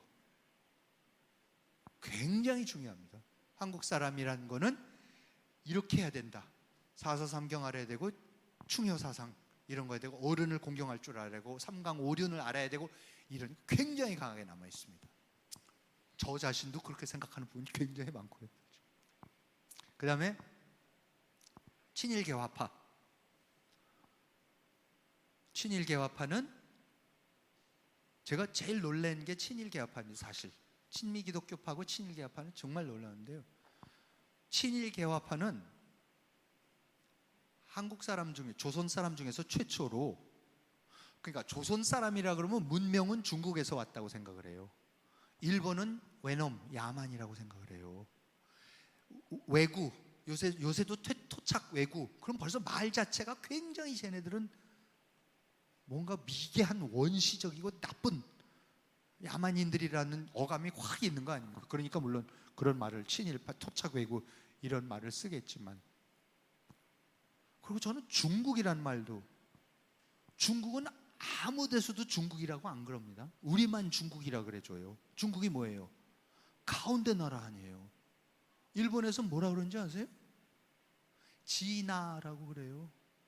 일본에서 주곡구라고 안 그래요. 지나 차이나를 음역을 해서 지나 그래요. 그러면 미국은 영어는 차이나는 뭐예요? 그것도 지나를 음역을 해서 차이나예요. 진나라를. 아무도 미들 킹덤이라고 안 그래요. 학자들이 미들 킹덤이라 그럴 때는 자기네가 중국 사람이 자칭 미들 킹덤이라 그러는 거지, 자기네가 야 너희는 정말 세계 중심이다라고. 근데 우리는 아직도 중국이라 그래요. 근데 말 중에 뭐 무의식적으로 부르는지 몰라도 중국하면 중앙이라고 생각을 하거든요. 그게 그대로 들어있는 거죠. 그런데 그러니까 여러분 얼마나 은연중에 강한지 아세요? 뭐 일본에 가면은 무슨 뭐 백제 유산들이 있고 그래갖고 뭐 쇼토쿠 태자가 뭐 우리 누구한테 배워가지고 뭐 누가 무슨 벽화를 담증이 무슨 이런 얘기 전부 다 나오는데 꼭 붙는 단서가 뭐냐면 중국에서 온 거를 우리가 전수해줬다라는 거를 자랑스럽게 생각을 하는 거예요. 우리 거를 전수해 준 게 아니라. 그러면 이런 거를 보면요. 그런데 저는 이 친일 개화파가 놀라운 게 뭐냐면 박용효, 김옥균, 서재필, 윤치호 이런 양반들은요 1880년대에 일본을 가서 보고는 일본이 문명국이다, 이게 서구 문명을 들여오는 일본이 이게 문명이고 중국은 야만이구나 라고 하는 조선 사람으로서는 거의 있을 수가 없는 180도 회전이 일어나요. 세계관의 회전이. 바다에서 오는 저게 해적, 외구, 외적, 서양 오랑캐들이 아니라 그 서양, 그리고 그거를 받아들인 일본에서부터 문명이 밀려오고 있는 거고, 근대 문명이 밀려오는 거고, 이쪽에서는 그 근대 문명을 막고 있는 반동이 일어나는 거고, 우리는 그 중간에 꺾여갖고 지금 이쪽에 붙어서 이걸 막고 있구나라는 거를 확 깨닫고 나서는 일본을 따라가야 되는데 일본을 따라가야 된다, 이제 그러는 거죠. 제일 어려운 입장입니다. 저는 우리나라 국민 아직도 친중의정적 사파지 친일 개화파 아니라고 봅니다. 절대 일본 뭐 잘하는 거가 있는 것 같기도 하지만은, 그런데 일본은 그 길 차원에서는 이제 하죠. 근데 일본을 너무 모르고, 일본이 우리한테 끼친 해악도 엄청나지만 우리한테 근대냐 아니냐의 문제를 놓고 본다면, 그 기준을 놓고 본다면 생각보다 놀라운 기여를 했습니다. 굉장히 어려운 문제지만 이 부분도 이제 자세히 말씀을 드리겠습니다. 세 번째는 친미기독교파. 아까도 말씀드렸지만 도대체 왜 아시아의 국가에 웬 개신교가 이렇게 많습니까? 목사님은 제일 개신교가 없는 마산까지 찾아오셔갖고 일부러 시작하셨는데도, 그래도 어쨌든 아시아 국가 치고는 어떻게 이렇게 개신교가 있습니까? 강합니까? 그리고 또 굉장히 특정한 개신교가 들어온 거죠. 근데 제가 이 책을 보면서, 이제 이 책이 사실은 이 친미기독교파가 저의 주된 주제가 되겠지만, 서양의 근대화 과정, 서양에서 카톨릭이 무너지면서 중세 교회가 무너지면서 우리가 알고 있는 자본주의, 자유주의 혁명, 근대화 모든 혁명이 일어나는 과정이 우리나라에 개신교가 들어와서 일어나는 과정하고 똑같아요. 어떻게 패턴이 그렇게 놀랍게 같은지. 그래서 그것이 들어오면서 지금 밑으로부터의 참 경천동지할 혁명들이 일어나고 있고, 그 혁명이 지금도 계속되고 있는 거고, 그 혁명에 힘이 있었기 때문에 근대화가 가능한 거고, 저는 그래서 일본이나 중국보다 월남이나 태국이나 어디나 보더라도, 여러분 생각해 보세요. 일본에 천황이 아직도 있습니다. 태국에도 왕이 엄청난 존경을 받으면서 있습니다. 말레이시아에도 왕이 있습니다. 근데 우리는 왕이 있다는 걸 생각을 해보세요. 견뎌내겠습니까, 왕이? 놀라운 민주주의가 들어왔고 독재자들이 몇 번 독재를 해보려고 했는데 안 돼요. 근데 안 된 이유가 뭡니까? 운동권이 민주운동 열심히 해서요? 아니에요. 기독교인들 때문에 그래요. 기독교인들이 그 밑에서부터 1880년대부터 민주주의 연습을 엄청나게 해서 그래요. 자기네가 장로님 뽑고 자기네가 목사님 청빙하고 자기네가 다 했어요. 밑에서부터. 자기가 글 깨우쳐서 자기가 성경 읽어서 자기가 알아들어야지 되고, 신부님이 일방적으로 얘기해 주는 거 그냥 알아듣는 게 아니라 자기가 계속해서 기도하고 읽고. 아니 그게 다 뭡니까? 그게 근대인이 자기가 자기의 힘으로 자기의 지식을 쌓아가면서 하나님을 만나가면서 하는, 이게 이 개인이 절대자하고도 그렇게 부딪힐 수 있는데 무슨 독재자가 뭡니까? 이런 놀라운 바탕이 있으니까 이게 가능한 겁니다. 그것도 자세히 말씀드리고, 친소공산주의파 1917년에 볼셰비키 혁명이 일어나니까 러시아가 무너집니다. 제정 러시아가 무너졌을 때요, 전 세계가 기절을 했습니다. 정말로 다 너무나 놀라요. 왜냐하면 가장 강한 전제주의 국가였거든요. 가장 강해. 그 사람들은 1868년에 농노 해방을 했어요. 전 국민이 노비였어요. 그렇게 지독한 전제주의 국가였었는데 그 나라가 군대도 제일 많고 마음대로 징병하니까.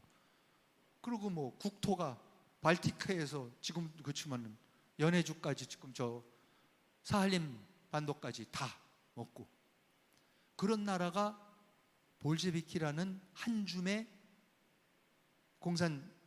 막시스트 혁명 때문에 넘어갔어요. 그러니까 전 세계가 놀래고 기절하고, 한쪽에서 이제 큰일 났다. 이게 무슨 전염병이냐, 이제 서방에서는 이제 그랬던 거고. 그런데 제3세계, 그 당시에 조선을 비롯해서 전 세계에서 제국주의 밑에서 신음하고 있었던 나라들은 전부 다 뭐냐면, 이게 뭐야? 이거 배워야겠네? 이걸로 하면은 제국주의가 넘어가네? 그러니까는 앞다퉈서 이게 퍼지기 시작하는 겁니다. 거기다가요, 퍼지기만 하는 게 아니에요. 적극적으로 퍼뜨려요. 코민테른이라는 걸 만들어서 벌써 하바롭스크 이런 데 벌써 다 사람들 보내갖고, 이동희 선생 이런 분들이 만주, 간도, 그렇죠? 연해주의에서 독립운동하는 사람들한테 다 접촉을 해갖고는 다 돈 주고 조직 만들어주고 보내갖고 레닌 만나게 해주고, 그리고 너무 일목요연한 이론이 있어요. 반제국주의, 반자본주의. 일제가 뭐예요? 제국주의, 자본주의예요. 근데 제국주의하고 자본주의에 어떻게 싸우느냐라는 막시스트 제국주의, 막스의 이론과 계급 이론, 혁명 이론과, 그렇죠? 그 다음에 레닌의 제국주의 이론, 제국주의가 어떻게 국제적 제국주의가 어떻게 형성됐다는 그 이론 두 개를 해서 막스 레니니즘만 있으면은 일본을 거꾸로 틀 수 있다고 생각을 한 거죠. 그러니까는 다 받아들이는 거예요. 그래서 조선만 받아들이는 게 다 받아들였어요. 그때 월남 받아들이고 중국 받아들이고 우리 받아들이고.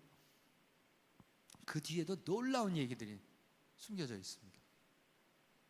마지막이 인종주의파입니다. 인종주의파는 이런 거예요. 나라 잃고 종교 다 달라졌고 이념 다르고 다 흩어져 살고 언어도 달라지기 시작하고, 그런데 그래도 우리를 하나로 묶어주는 게 있다. 그게 뭡니까? 피다. 피라 그러는 거예요. 그래서 이 민족주의가 지독한 거예요. 남북 간에 더 이상 다를 수가 없잖아요. 체제적으로, 이념적으로, 종교적으로, 가치관에 있어서 더 이상 다를 수가 없는데 우리는 하나다가 뭐예요? 우리가 왜 한결입니까? 한결이래요. 왜? 피가 같대. 이건 놀라운 얘기입니다. 놀라운 이념입니다. 이 이념은 어떻게 나오는지 아세요? 이 이념은 18세기 독일에서 나옵니다. 왜 독일에서 나왔냐면요, 그 당시 독일의 모든 왕족과 귀족들이 전부 다 프랑스만 따라했어요. 그래서 뭐 유럽 사람들이 원래 다 그랬지만 프랑스가 워낙 모든 면에서 앞서가니까, 요즘도 뭐 패션이나 뭐 다 앞서가지만 그 당시에 뭐 철학, 음악, 건축, 미술, 무슨 뭐 인테리어, 무슨 뭐 궁전 짓는 거 비교할 바가 없죠. 그렇죠? 그러니까 뭐 루이 14세, 베르사유, 그러니까는 전부 다 독일 사람들이, 독일의 귀족들과 왕족들이나 지식인들은 불어만 하고 우리가 한문만 하듯이, 그래야지 프랑스의 그 고급 지식을 접할 수가 있으니까 다 불어만 하고, 프랑스 집만 짓고 옷도 프랑스식으로만 입고 집에서도 불어라고 음식도 불란서 음식만 먹는 거예요.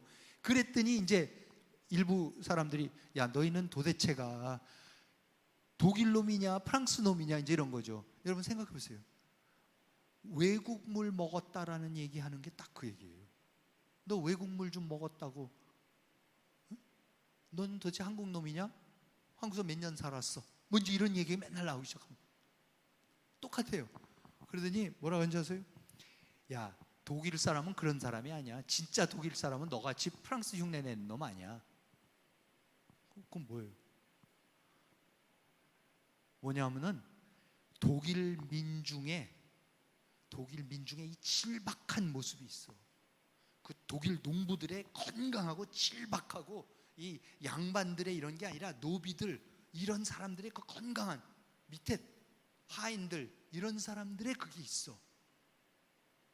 그게 진짜 조선 사람이야, 한국 사람이야. 그게 진짜 독일 사람이야. 그러면 그게 뭔데? 그러면 야, 이런 사람들이 이런 노래를 불러. 그래서 이제 탈춤을 하고 사물놀이를 하고 하는 거예요. 독일에서 똑같은 일이 벌어져요. 그래서 독일 사람들은 그 사람들을 뭐라고 부르는지 아세요? 포크라고 불러요. 포크. 뭐 그 포크가 뭔지 아세요? 폭스바겐 할 때 포크예요. 폭스바겐의 포크가 VOLK가 뭐냐면 민중차예요. 히틀러가 나중에, 그 히틀러가 만든 회사입니다.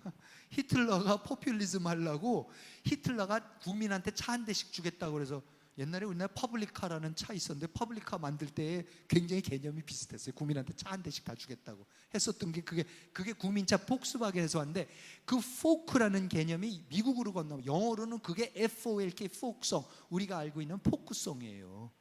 송창식, 윤영주, 양희연이 부르는 그 포크송이라는 게, 그게 질박한 민중들의, 그러니까 미국을 치면은 이런 고급 오케스트라 그런 게 아니라 시골 사람들이 밴조 치고 깡깽이 치면서 막 부르는 노래들 있죠. 포크송들 소위. 그런 거를, 그게 진짜 노래는. 우리나라도요. 그러니까 한동안 굉장히 그런 바람이 불어요. 민중사관뿐만 아니라 모든 게 민중의 질박한 그 모습을 하겠다고 탈춤 재현하기 시작하고, 모든 게 그 민중 해가지고는, 민중들이 부르는 노래 해가지고는, 옛날에는 차 타고 MBC 이렇게 틀어보면은 오늘은 거제도에 무슨 어느 어디에 있는 어떤 안악이 뭐를 할 때 부르는 흥얼거리는 노래 해갖고 녹음을 해갖고 그걸 맨날 틀어줬었어요. 그 왜? 우리 질박한 민중의 이거를. 이게 다, 그러니까 그게 계급 이론하고 민족주의 이론하고 계급 이론이 똑같은 것 같아요. 되기 시작하는 거예요. 그거를 그대로 우리나라 들어오는 거예요. 그 민족주의가. 그래서 그 민족주의가 들어오면 계급 사관하고 인종주의하고 이게 맞아지면서, 그래서 그게 들어오고 나서부터는 이제 사실 박정희 대통령이 그 민족주의를 들여왔었는데, 그게 이제 좌파가 이제 가져간 거죠. 민족주의가, 여러분,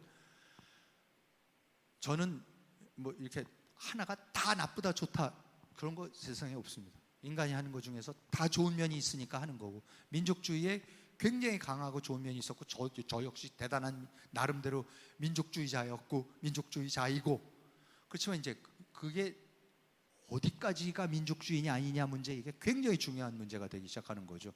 그런데 나라 빼앗기고 언어도 공유하는 게 없어지기 시작하고, 종교나 이념이나 다 없어지고 서로 공유하는 게 없어졌을 때에, 그래도 우리가 하나라는 그 민족 사관이라는 게 있어서 경제 발전을 할 때도 그래도 우리 물건 사주고 어쩌고 저쩌고, 아무리 재벌이 미워도 우리 거 사주고, 뭐 하여튼 이런 거 있지 않습니까? 이런 거를 하는 부분은 분명히 긍정적인 역할을 하는 게 있는데, 역할을 많이 했었는데, 요즘 와서는 제가 굉장히 민족주의에 대해서 걱정을 하기 시작하는 게 바로 북한 문제 때문에 그래요, 지금.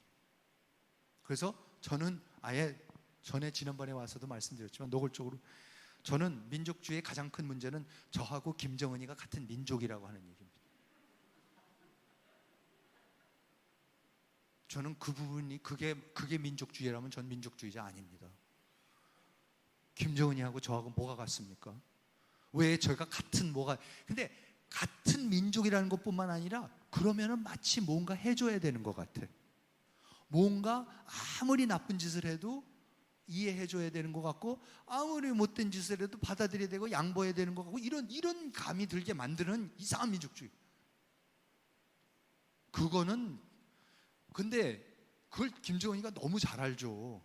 그러니까 뭐예요? 이제는 아무 공통점이 없으니까 그냥 우리 민족끼리라는 것밖에 없어요. 그거 하나밖에 붙잡을 게 없어요. 그리고 솔직히 그거 하나밖에, 통일을 원한다면 그거 하나밖에 붙잡을 게 없어요.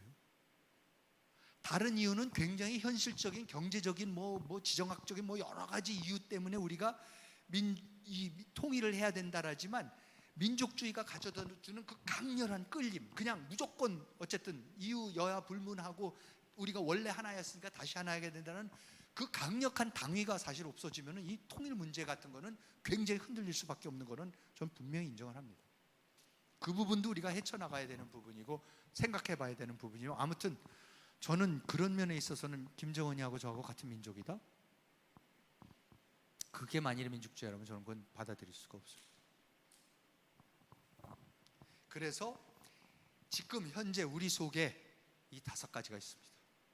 어느 한 사람이 하나만 있는 게 아닙니다. 한 사람 속에 다 있어요. 비율은 조금씩 다른데 다 갖고 있어요, 한국 사람들이.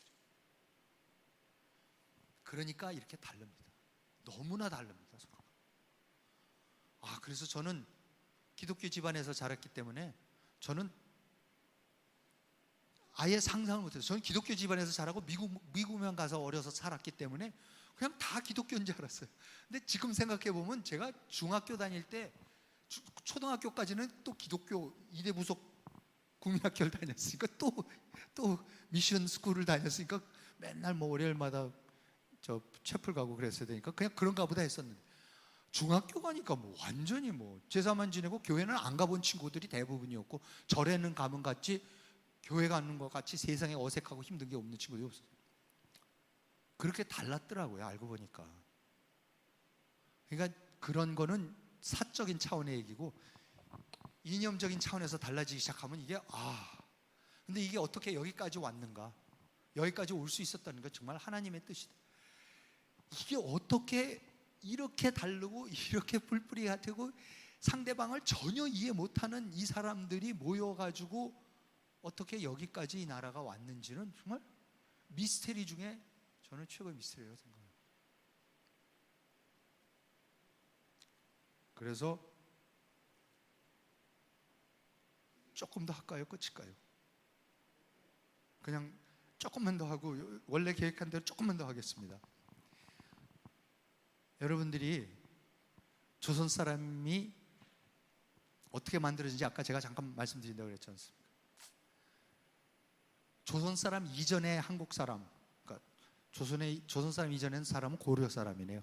조선 사람 이전의 코리안들, 진짜 코리안들 얼마나 달랐는지 모릅니다. 372년에 우리나라 불교가 전래했고 조선이 1392년에 세워졌으니까 아까 말씀드린 대로 이성계가 태조 이성계가 이방원과 정도전의 도움을 받아갖고 조선이라는 나라를 1392년에 세울 때는요, 한반도에 사는 사람들이 1000년 동안 불교를 했습니다. 제사 지내는 게 뭔지를 몰랐어요. 제사를 안 지냈으니까.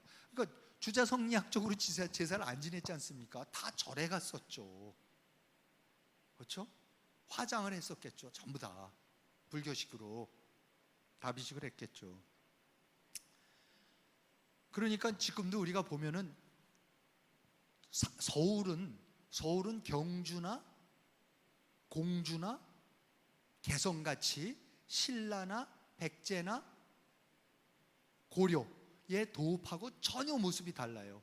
제일 큰 차이가 뭔지 아세요? 불교 국가에는요, 자기 도읍의 가장 큰 중심의 가장 큰 건물들이 항상 사원이에요. 미얀마르 가보세요. 쉐다곤 미얀마르 그 한복판에 그 어디예요? 그 한복판에 제일 그 금으로. 태국은 이런 말할 수 없고요. 그렇지 않습니까? 어디나 가도 그래요. 힌두교 국가들 가도 그렇고 기독교 국가들 가도 그렇고. 근데 조선에는요 절이 하나도 없었어요. 어떻게 천년불교한 날에 절이 하나도 없습니까? 그 정도로 지독하게 없앴던 거예요. 아예 땅 자체를, 도읍 자체를 새로 지어서 절을 안 지은 거죠, 사실은. 1406년에 태종 6년 때요, 전국에 3,000개의 불교 사찰 중에 11개 종단 242개만 남기고 다 강제로 폐쇄를 합니다. 여러분, 종교 탄압을 하려면 이 정도는 해야죠. 정말 놀랍지 않습니까? 그러고 나서 또 그 아드님은요, 이 성군 태평성대를 이어가셨다는 세종대왕께서는요, 그 중에서 11개 종단을 선종과 교종 두 종단으로 통폐합을 또 해버리고 18개씩 총 36개 사찰만 남기고 또 다 폐쇄해버려요. 그럼 3,000개가 아버지 아들 두 왕 지내고 나면서 3,000개가 36개로 줄어요. 땅을 다 뺏고, 그렇죠? 다 뺏고 다 강제로 스님들 환속시켜버리고. 그리고 제가 여기 사진에 보시면은 그 경주 박물관 같은 데 가보시면 이 머리 없는 이 많지 않습니까? 부처님들. 저 왜 저런지 아세요? 뭐 몽고 침략 때문에 그랬다? 아니, 임진왜란 때 아니에요. 그 사람들 다 불교 신자들이었어요. 불은 좀 태웠지만은 일부러 저렇게 저거 안 했어요. 저 누가 훼손했습니까? 조선에서 유교 깡패들이요, 정말로. 그러니까 유교 젊은이들이 이제 주자학을 새 이념이 들어와서 주자학을 믿는 이 그 젊은 깡패들이 술 마시고 그러면서 절에 쳐들어가서 깽판 치는 거예요. 그래서 다 때려 부수고, 그러고는 그 부처님들은 이 우물에다가 꼭 던졌대요. 그래서 우물에 던져면서 내려가는 과정에서, 떨어지는 과정에서 이제 목 부분이 제일 약하니까 다 목이 잘려 나가는 겁니다. 그래서 없어지는 거예요. 그리고 그 절을 차지하고 그 절을, 사찰을 서원으로 만들어죠. 그러니까 서원의 배치와 사찰의 배치가 똑같아요.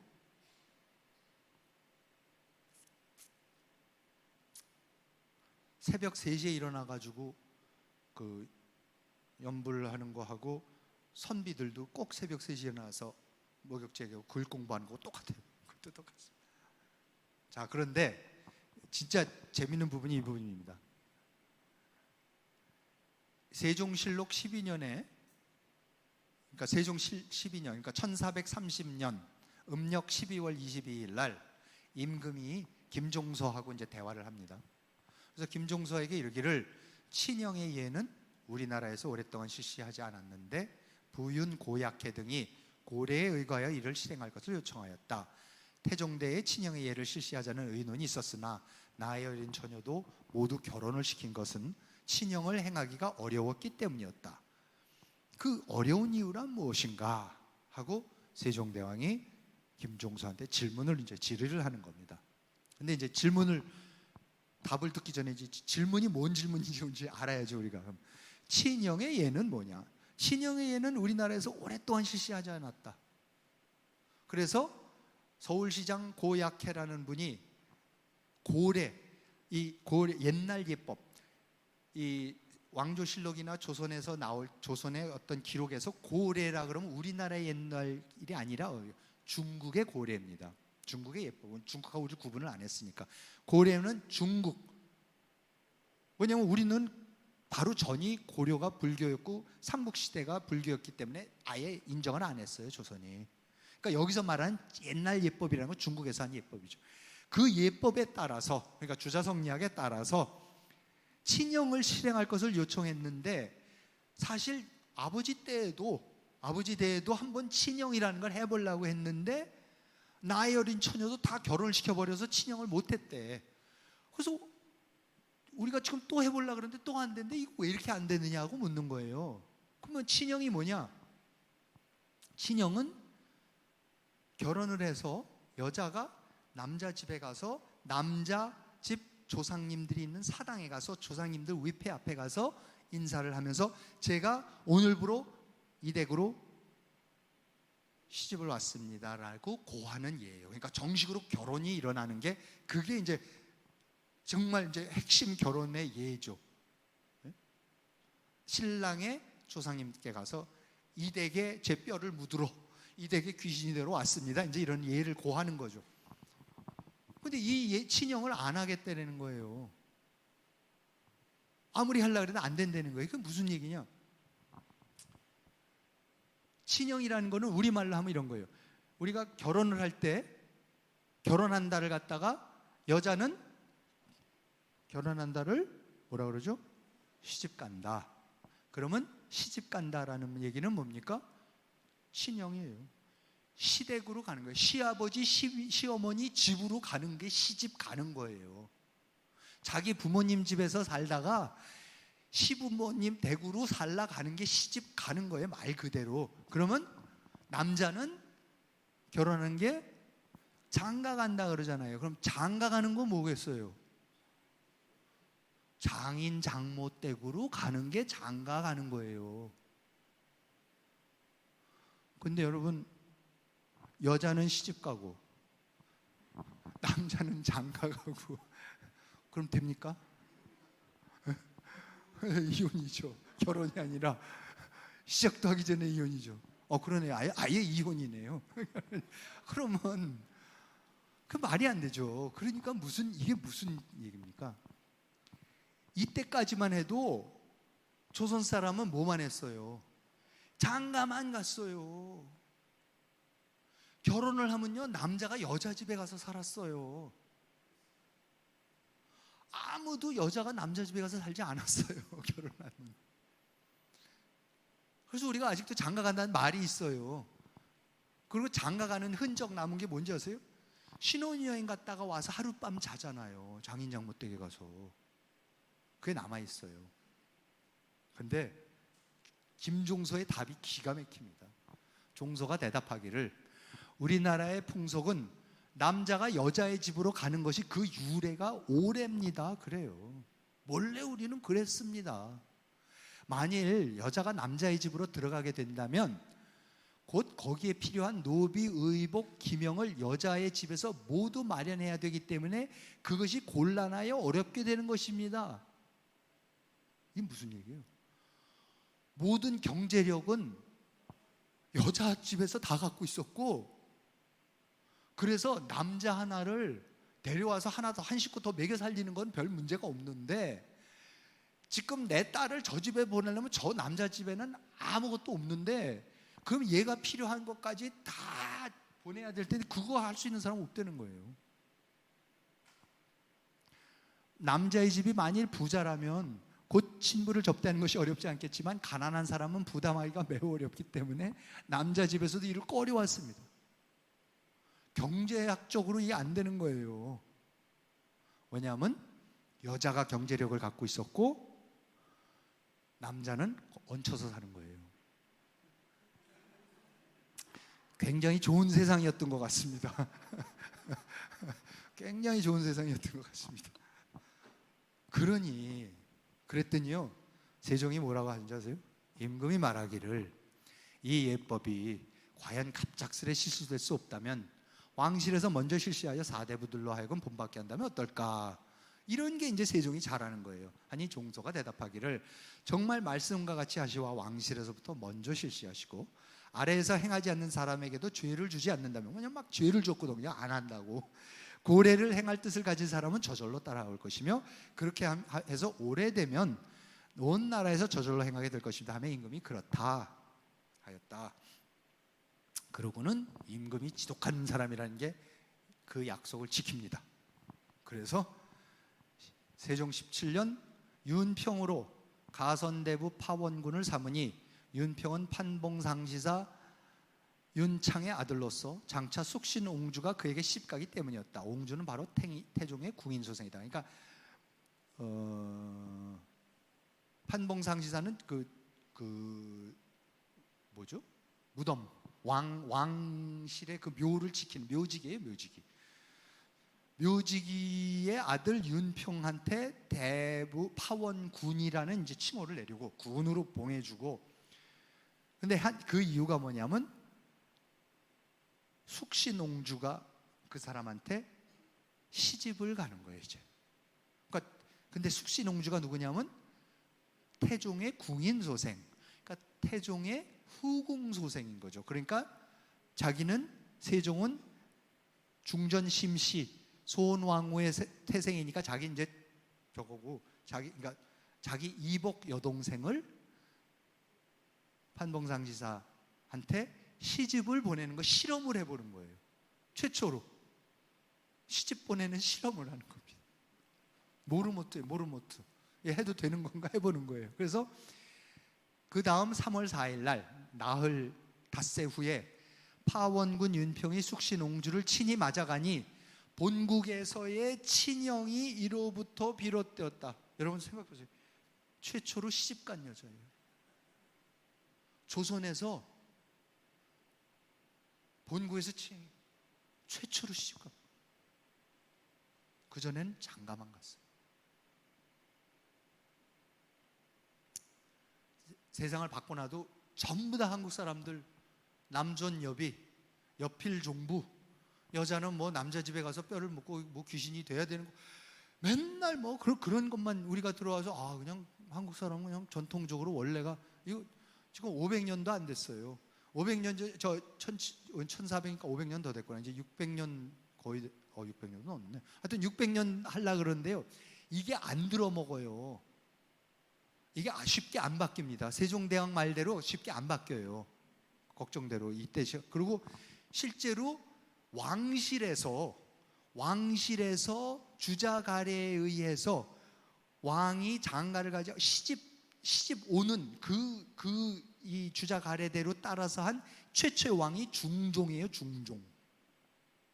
태정, 태세, 문단세, 예성, 연중 11대 왕에 와서나 돼요. 그렇게 이 풍속이 안 바뀌는 겁니다. 그러니까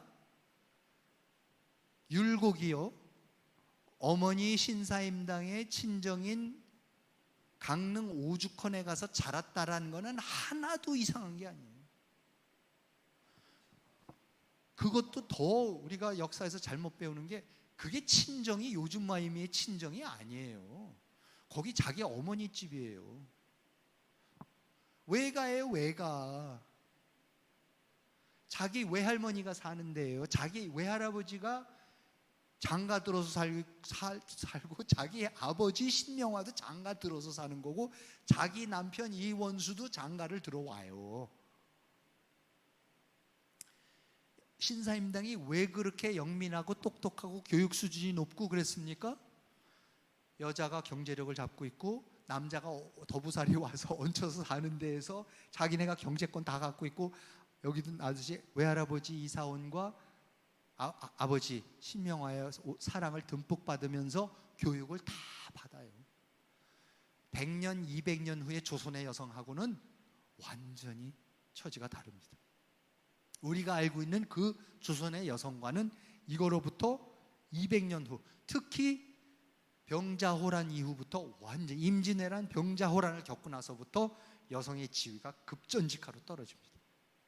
그건 나중에, 그거는 전쟁에서 지고 여성들이 수없이 겁탈당하고 수없이 끌려가고 했던 그 모든 거를 조선의 치사한 남자들이 여성의 정조를 못 지켜서 그랬다는 말도 안 되는 짓을 하면서 연료비를 세워주기 시작하고, 여성의 정조 해갖고는 남편이 죽으면은 걔가 하면 안 되는 거고 등등등등의 얘기가 전부 다 17세기 후반에 나오기 시작해요.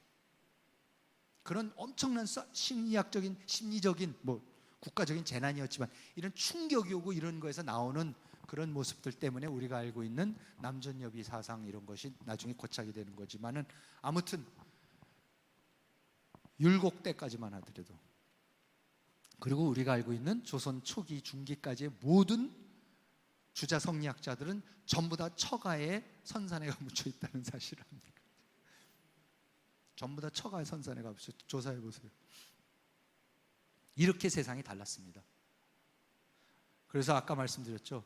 안동권 씨 성화보가 우리나라에서 족보 제일 오래된 족보입니다.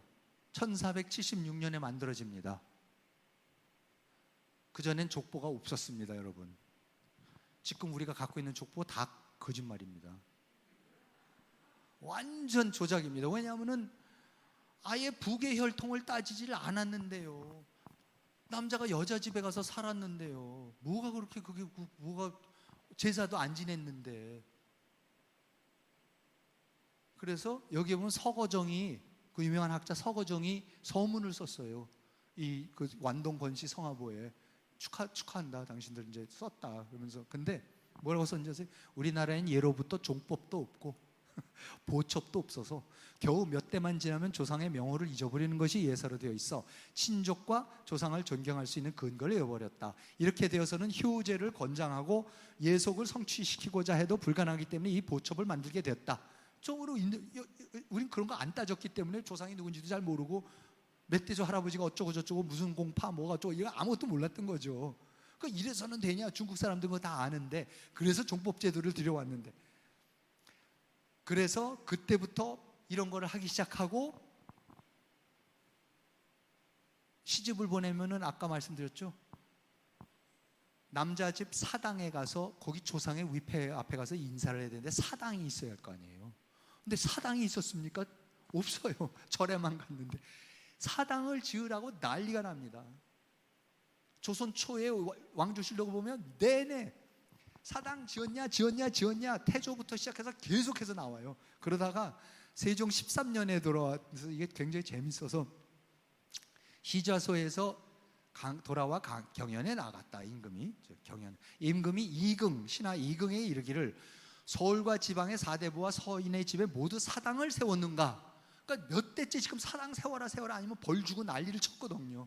그래서 이제 그러면서 비록 사당을 세웠더라도 신주를 설치하지 않고 제사를 지낸다면 한갓 빈 그릇이 될 뿐인 것이다 하니 이긍이 대답하기를 사당은 이미 일정한 기한이 있으므로 모두 이를 세웠지만 신주를 설치했는지 아니했는지는 신은 알지 못합니다.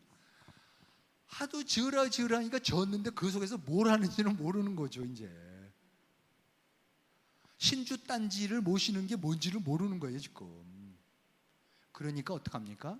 그러니까 제사는 이렇게 지내라. 제사 지낼 때는 건어물은 이쪽에다 놓고 과일은 어디다 놓고 뭐는 어디다 놓고 동서남북을 어떻게 해갖고 위패는 오동나무로 가로 몇 센치 세로 몇 센치를 해서 뭐를 짜고 앞에서 무슨 축문을 외우고 그 다음에 절은 몇 번을 하고 뭐 잘 자는 이쪽으로 돌리고 저쪽으로 돌리고 이 모든 거를 아무것도 모르는 백성들한테 나라에서 하나하나 다 적어갖고 그림 그려갖고 경국대전이라는 거 편찬하라고 책을 만들고 해갖고는 이거를 마구 돌리는 거예요. 퍼뜨리는 거예요. 빨리 이거를 돌려라. 그러니까 세종대왕이 맨날 활자 만드는 데 가갖고는 야 또 찍어봐. 찍었는데 근데 활자가 자꾸 깨집니다. 야 임마 깨지면은 왜 깨져? 뭐 나무가 부실해. 그럼 야 쇠로 만들어봐. 그러면 쇠로 만드니까 그러니까 금속 활자가 나오기 시작하는 거죠. 예? 그래서 나오기 시작하는 거예요. 그래서 하다가 이거 빨리 해야 되는데 안 되니까 나중에 뭐까지 합니까? 야 한문 갖고 안 되겠어. 쉬운 말 좀 만들어봐. 새 랭귀지가 필요하다. 그야말로 새 컴퓨터 랭귀지 새로운 게 그러니까 한글 만들어내는 겁니다. 이런 이유 때문에 그러니까 지독한 사람이에요. 그러니까 1000년 동안 불교 믿던 사람들을 장가만 가던 사람들 시집가게 하고 그걸 하기 위해서 종법 제도를 들여와가지고 사당을 세우고 종법이라는 거를 종사, 그 종친 이 개념이 이때부터 나오기 시작한 거예요. 대종, 소종 해갖고 이거 만들어주고 그래서 나라를 완전히 뒤집어 버립니다. 고려 시대에 송나라 사람이 와갖고 서긍이라는 사람이 사신으로 와서 돌아가서 고려도경이라고 1124년에 쓴 유명한 책이 있습니다. 그 책에 이제 당시 자기가 고려에 와서 봤던 거를 기록한 거죠. 거기서 그 사람이 쓴 것 중에 몇 가지만 읽어보겠습니다. 남녀간의 혼인에서도 가볍게 합치고 쉽게 헤어져 전례를 본받지 않으니 참으로 웃을 만한 일이다. 자기 식대로 안 하고 결혼 그냥 남자가 여자 집에 가서 살다가 마음에 안 들면 서로 그냥 나가요. 또 딴 집에 가서 살아. 딴 남자가 들어가서 살아. 부유한 집에서는 아내를 3, 4인이나 맞이하는데 조금만 맞지 않아도 헤어진다. 뭐 이 사람 거꾸로 본 것 같아요. 잘 이해가 안 됐던 것 같아요. 장가 가는 게 이해가 안 간 것 같아요. 아예. 이 사람도 이제 북의 혈통으로 하니까 유교. 그들은 항상 중국인이 때가 많은 것을 비웃는다. 그래서 아침에 일어나면 먼저 목욕을 한 후 집을 나서며 여름에는 하루에 2번씩 목욕을 한다. 흐르는 시냇물에 많이 모여 남녀 구별 없이 모두 의관을 언덕에 놓고 물굽이 따라 속옷을 드러내는 것을 괴상하게 여기지 않는다. 아니 어떻게 이런 흉측한 일이 있을 수가 있습니까? 남녀가 여름이 되면 옷을 다 벗고 속옷바람으로 냇가에서 서로가 아무렇지도 않게 놀고 있대. 목욕하기 좋아하고 하루에 2번씩은 목욕을 하고. 조선 말에 가면은 이런 거 전혀 없어집니다. 목욕을 안 하죠. 조선 사람들 목욕을 안 하지 않습니까? 근데 하루에 2번씩 목욕을 꼭 해야 되겠고, 남녀 간에 혼탕에 들어가서도 아무렇지도 않고 한 사람들이 어디 나라 사람입니까? 일본 사람들은. 그러니까 우리가 일본하고 똑같은 게 맞아요. 삼국시대, 고려시대까지 일본하고 우리는 굉장히 같았었어요. 그게 맞아요. 뭐 백제시대에 건너가고 좀 이건 뭐 당연한 것 같고, 뭐 거기 왕실이 백제에서 왔고 이건 전 아무 문제가 없는 얘기고, 뭐 얼마든지 그럴 수가 있는데, 우리가 지금 굉장히 헷갈리는 게 뭐냐면은 굉장히 우리가 다르다고 생각하는데 그 다른 이유는 순전히 일본은 그대로 갔고 삼국시대부터 계속 그대로 갔고, 우리는 조선시대에 들어와서 주자성리학이 들어와서 세종대왕 같은 분이 지독하게 나라를 뜯어고치고, 그래서 이렇게 서로가 달라졌다고 느끼는 거죠. 원래는 똑같은 사람들이었습니다. 조선 초의 인구가 90%가 성씨가 없었습니다. 뭐냐면 북의, 그러니까 김씨도 김유신, 김춘추, 저는 그 성씨, 우리가 지금 알고 있는 족보 그러한 종법제도의 성씨는 아니라고 보고요. 왕씨는 분명히 성이 아니었고요. 그렇죠? 왕건, 궁예, 견훤, 궁예가 궁씨 아니었고 견훤이 견씨 아니었고 연개소문이 연개씨 아니었고, 뭐 그렇지 않습니까? 16세기까지도 인구의 40%가 성이 없었어요. 왜냐하면 40%가 노비였었으니까. 성이 없어요. 1894년에 갑오개혁으로 천민과 노비들도 성씨를 갖게 됩니다. 그리고 전 국민이 성씨를 무조건 가져야 되는 건 뭐예요? 1910년 한일 합방이 되고 일제가 민족법, 지금의 주민등록법을 만들면서 전 국민이 성씨를 갖게 돼요. 미국엔요, 1864년에 남북전쟁이 끝나고 노예 해방령을 링컨 대통령이 내리니까 노예들이 이제 처음으로 일반 국민이 되면서, 일반 국민이 되니까 성이 있어야 돼요. 성하고 이름이 있어야 돼요. 그래서 너 빨리 성을 정해라. 그랬더니 흑인들이 누구 성을 지었겠어요? 자기 주인 성이거나 가장 힘세고 돈 많고 권세 많은 집 이름들을 빌린 거죠. 무슨 조선의 왕실이 되든지 기왕 성 가질 거, 그렇게 되는 거죠. 그래서 그런 성씨가 많습니다. 이렇게 우리나라는 지금 우리가 알고 있었던 거하고 개인 가족사하고 알고 있는 거하고 나라 역사가 사실은 다릅니다. 세종이 이런 거를 하기 위한 것은 중국식 종법제도를 들여와서 그렇습니다. 종법제도는 간단하게 말씀드리면 장자상속법입니다. 이게 왜 법이 되느냐면요, 중국에서도 하은주, 하나라, 은나라, 주나라가 있지 않습니까? 공자가 자기는 뭐라고 합니까? 나는 주를 따른다 그랬죠. 그래서 자기가 하는 건 주례다, 주나라의 예다 그랬잖아요. 주례를 따르겠다. 주례가 뭐냐면은 장자상속법이에요. 왜냐하면 하나라, 은나라는 왕위를 동생이 물려받아도 되고, 그렇죠? 집안의 재산을 딸이 물려받아도 되고, 왕위도 딸이 물려받아도 돼요. 그러니까 신라에는 선덕여왕도 있고 진덕여왕도 있고 다 있어요. 그런데 주나라만 지독하게 장자상속법을 지켰어요. 근데 공자가 왔을 때 이게 굉장히 질서정연하거든. 이거는 복잡하지가 않거든. 질서정연하니까 나는 이거를 따르겠다라는 게 유교예요. 장자상속법. 그게 종법제도예요. 이거를 지금 조선에 들여오는 겁니다. 이거를 들여오기 위해서 조선의 모계사회를 혁파하고 신형제도를 도입을 하고 사당을 건립을 하고 그러면서 했는데, 저는 사실 이렇게 결론을 지으려고 그래요. 뭐냐면 세종대왕이 대단했던 건 딱 한 가지 있어요. 이런 걸로 해내는 것도 있지만은 정말 대단했던 거는 자기는 독실한 불교 신자였어요. 그렇지 않습니까? 그러니까 자기 부인이 죽었을 때, 소원왕후가 죽었을 때 석보상절, 월인청강지곡 한글 만들어서 다 한 게 그런 거 작업하잖아요. 자기 아들 세조식 수양대군 시켜서 이런 거 하고. 그리고 사실 태조 이성계도 주자성리하게 나라 세운다고 세워놓고서 맨날 놀러 다닌 거 무학대사님하고 놀러 다녔잖아요. 그러니까 자기가 자라온 거는 그러니까 어쩔 수가 없어요. 자기 어렸을 때부터 자기 어떤 실존적인 문제, 어려움이 봉착했을 때 부처님 앞에 가서 했던 거는 그건 아무리 정치적 이념우상으로 바꾸더라도 자기 개인적인 건 못 바꾸는 거죠. 그런데 대단한 사람이었던 게, 지독한 사람이었던 게, 자기는 개인적으로는 믿지만 이거는 여기서 끝이다, 다음부터는 저거 믿어라고 해버리는 거예요. 그래서 그 무섭게 자기가 믿는 종교를 저렇게 박해를 해서, 그게 지독한 진짜 마키아벨리안 정치인이라는 뜻이에요. 그런 부분은 놀라운 사람입니다. 그리고 모든 개혁은 어떤 개혁이나 그렇습니다. 자기의 특권, 이권, 경제적 기반을 무너뜨리는 개혁만이 진정한 개혁이에요. 그래야지 개혁을 당하라는 사람들을 설득할 수 있어요. 그래서 일본의 메이지 유신 같은 게 선곡하는 게 뭐예요? 사무라이를 없애면서 하는 거예요.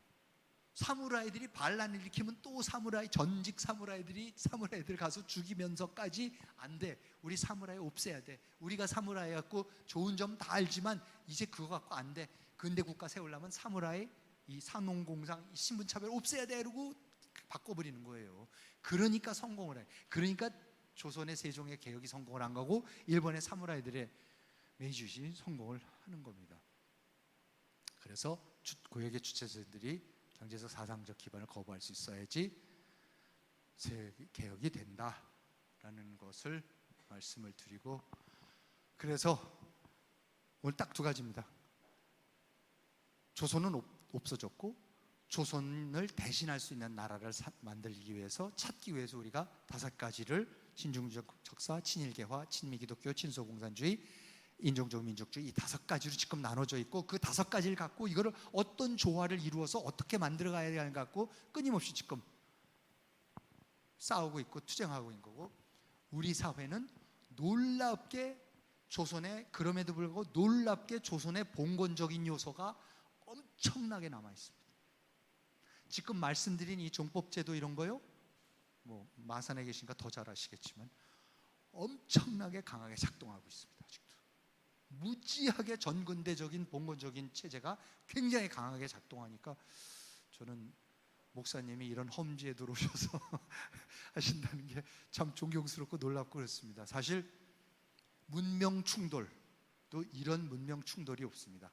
우리가 그런 식으로 얘기를 잘 안 하고 있고, 그런 거를 감추려고 그러고 있고, 가급적이면 조화롭게 넘어가려고 하고 있지만, 사실은 지독한 문명 충돌이 일어나는 거고, 가장 지독하게 그 문명 충돌을 끌고 갔던 게 친일 개화파들하고 친미 기독교파들이 그 문명 충돌을 끌고 갔습니다. 정말로 마지막으로 다섯 개 중에서요, 아까도 말씀드렸지만 다섯 개 중에 친중, 친미, 친일, 친중, 친일, 친미, 친소 민족주의 중에서요, 이렇게 보시면 돼요. 잣대는 딱 하나입니다. 우리가 근대화를 할 거냐 말 거냐예요. 자유주의, 자유개인주의, 자유시장, 자유민주주의를 할 거냐 말 거냐, 그러한 개인의 자유를 존중하는 자유주의 사회를 만들 거냐, 근대사회라고 하는데, 우리가 모더니티, 그걸 만들 거냐 안 만들 거냐의 척도만 갖고 하면은 친중의정 척사파는 근대입니까 아닙니까? 아니죠. 전 근대사회의 좋은 면을 지키겠다라는 거죠. 친일 개화파는 근대입니까 전근대입니까? 근대예요. 그게 우리의 가장 큰 십자가입니다. 일제 시대에 엄청난 근대화가 일어납니다. 아까 민족법 말씀도 드렸잖아요. 조선 사람들이 처음으로 이 뭐예요? 반상의 차별 및 천민 이거 다 차이 없이 다 성을 갖고 개인이 돼야지 되는 거고 권리를 갖게 되는 거고 학교를 다녀야 돼요. 이거 그때 일어나요. 친미 기독교파 근대입니까? 전근대입니까? 가장 이상적인 근대죠. 자유민주주의, 자유시장민주주의. 그렇죠? 일본도 잘 못하고 있고 중국이 전혀 못하고 있는 거예요. 친소공산주의 근대화 안 하려는 거죠. 산업화 안 하려는 거죠. 산업사회 만드는 거는 노동자들 착취하는 사회라 그래서 그런 거 하지 말자라는 거죠. 그게 공산주의 아니에요. 산업화 하지 말자라는 거. 막스주의. 그 다음에 마지막으로 민족주의. 우리 것이 좋은 것이요. 우리끼리 하자. 근대입니까? 전근대입니까? 전근대입니다. 그러니까 그런 식으로 우리가 보면은 근대를 추동해 나갈 수 있는 것은 친일개혁파냐 친미기독교파냐 두 가지. 다른 것에 굉장히 중요하고 같이 우리가 소중하게 여기는 게 있으니까 더 힘든 선택이고, 이런 선택의 여지가 뭔지를 우리가 정확히 알고서 하나하나를 선택할 때마다 왜 선택하는지 따지고 생각해보고 토론하고 논쟁하고 하면서 그걸 하나하나 따져가야지 이 나라가 새로운 제대로 된 한국 사람이 만들어질 것이라고 생각하고, 아직까지 저는 한국 사람이 만들어지지 않고 있다고 보고 그 한국 사람을 여러분들하고 같이, 특히 젊은 세대는 지금부터 한국 사람 만들어야 됩니다. 한국식 결혼식 만들어내셔야 돼요. 한국식 장례식 진짜 우리가 봐도 감동스럽고 딴 사람들이 와서 봐도 감동스러운 우리의 졸업식, 입학식, 무슨 임관식 뭐 하여튼 그렇죠? 결혼식 다 있어야 돼요. 그런 거를 우리가 의식적으로 지금부터 하나하나 만들어 나가면서 올바른 제대로 된 정말로 멋있고 하나님 보시기에 흐뭇하실 수 있는 그런 한국 사람을 만들 수 있다고 봅니다. 너무 장시간 말씀드려서 여기서 마치도록 하고 내일 또 뵙도록 하겠습니다. 경청해 주셔서 감사합니다.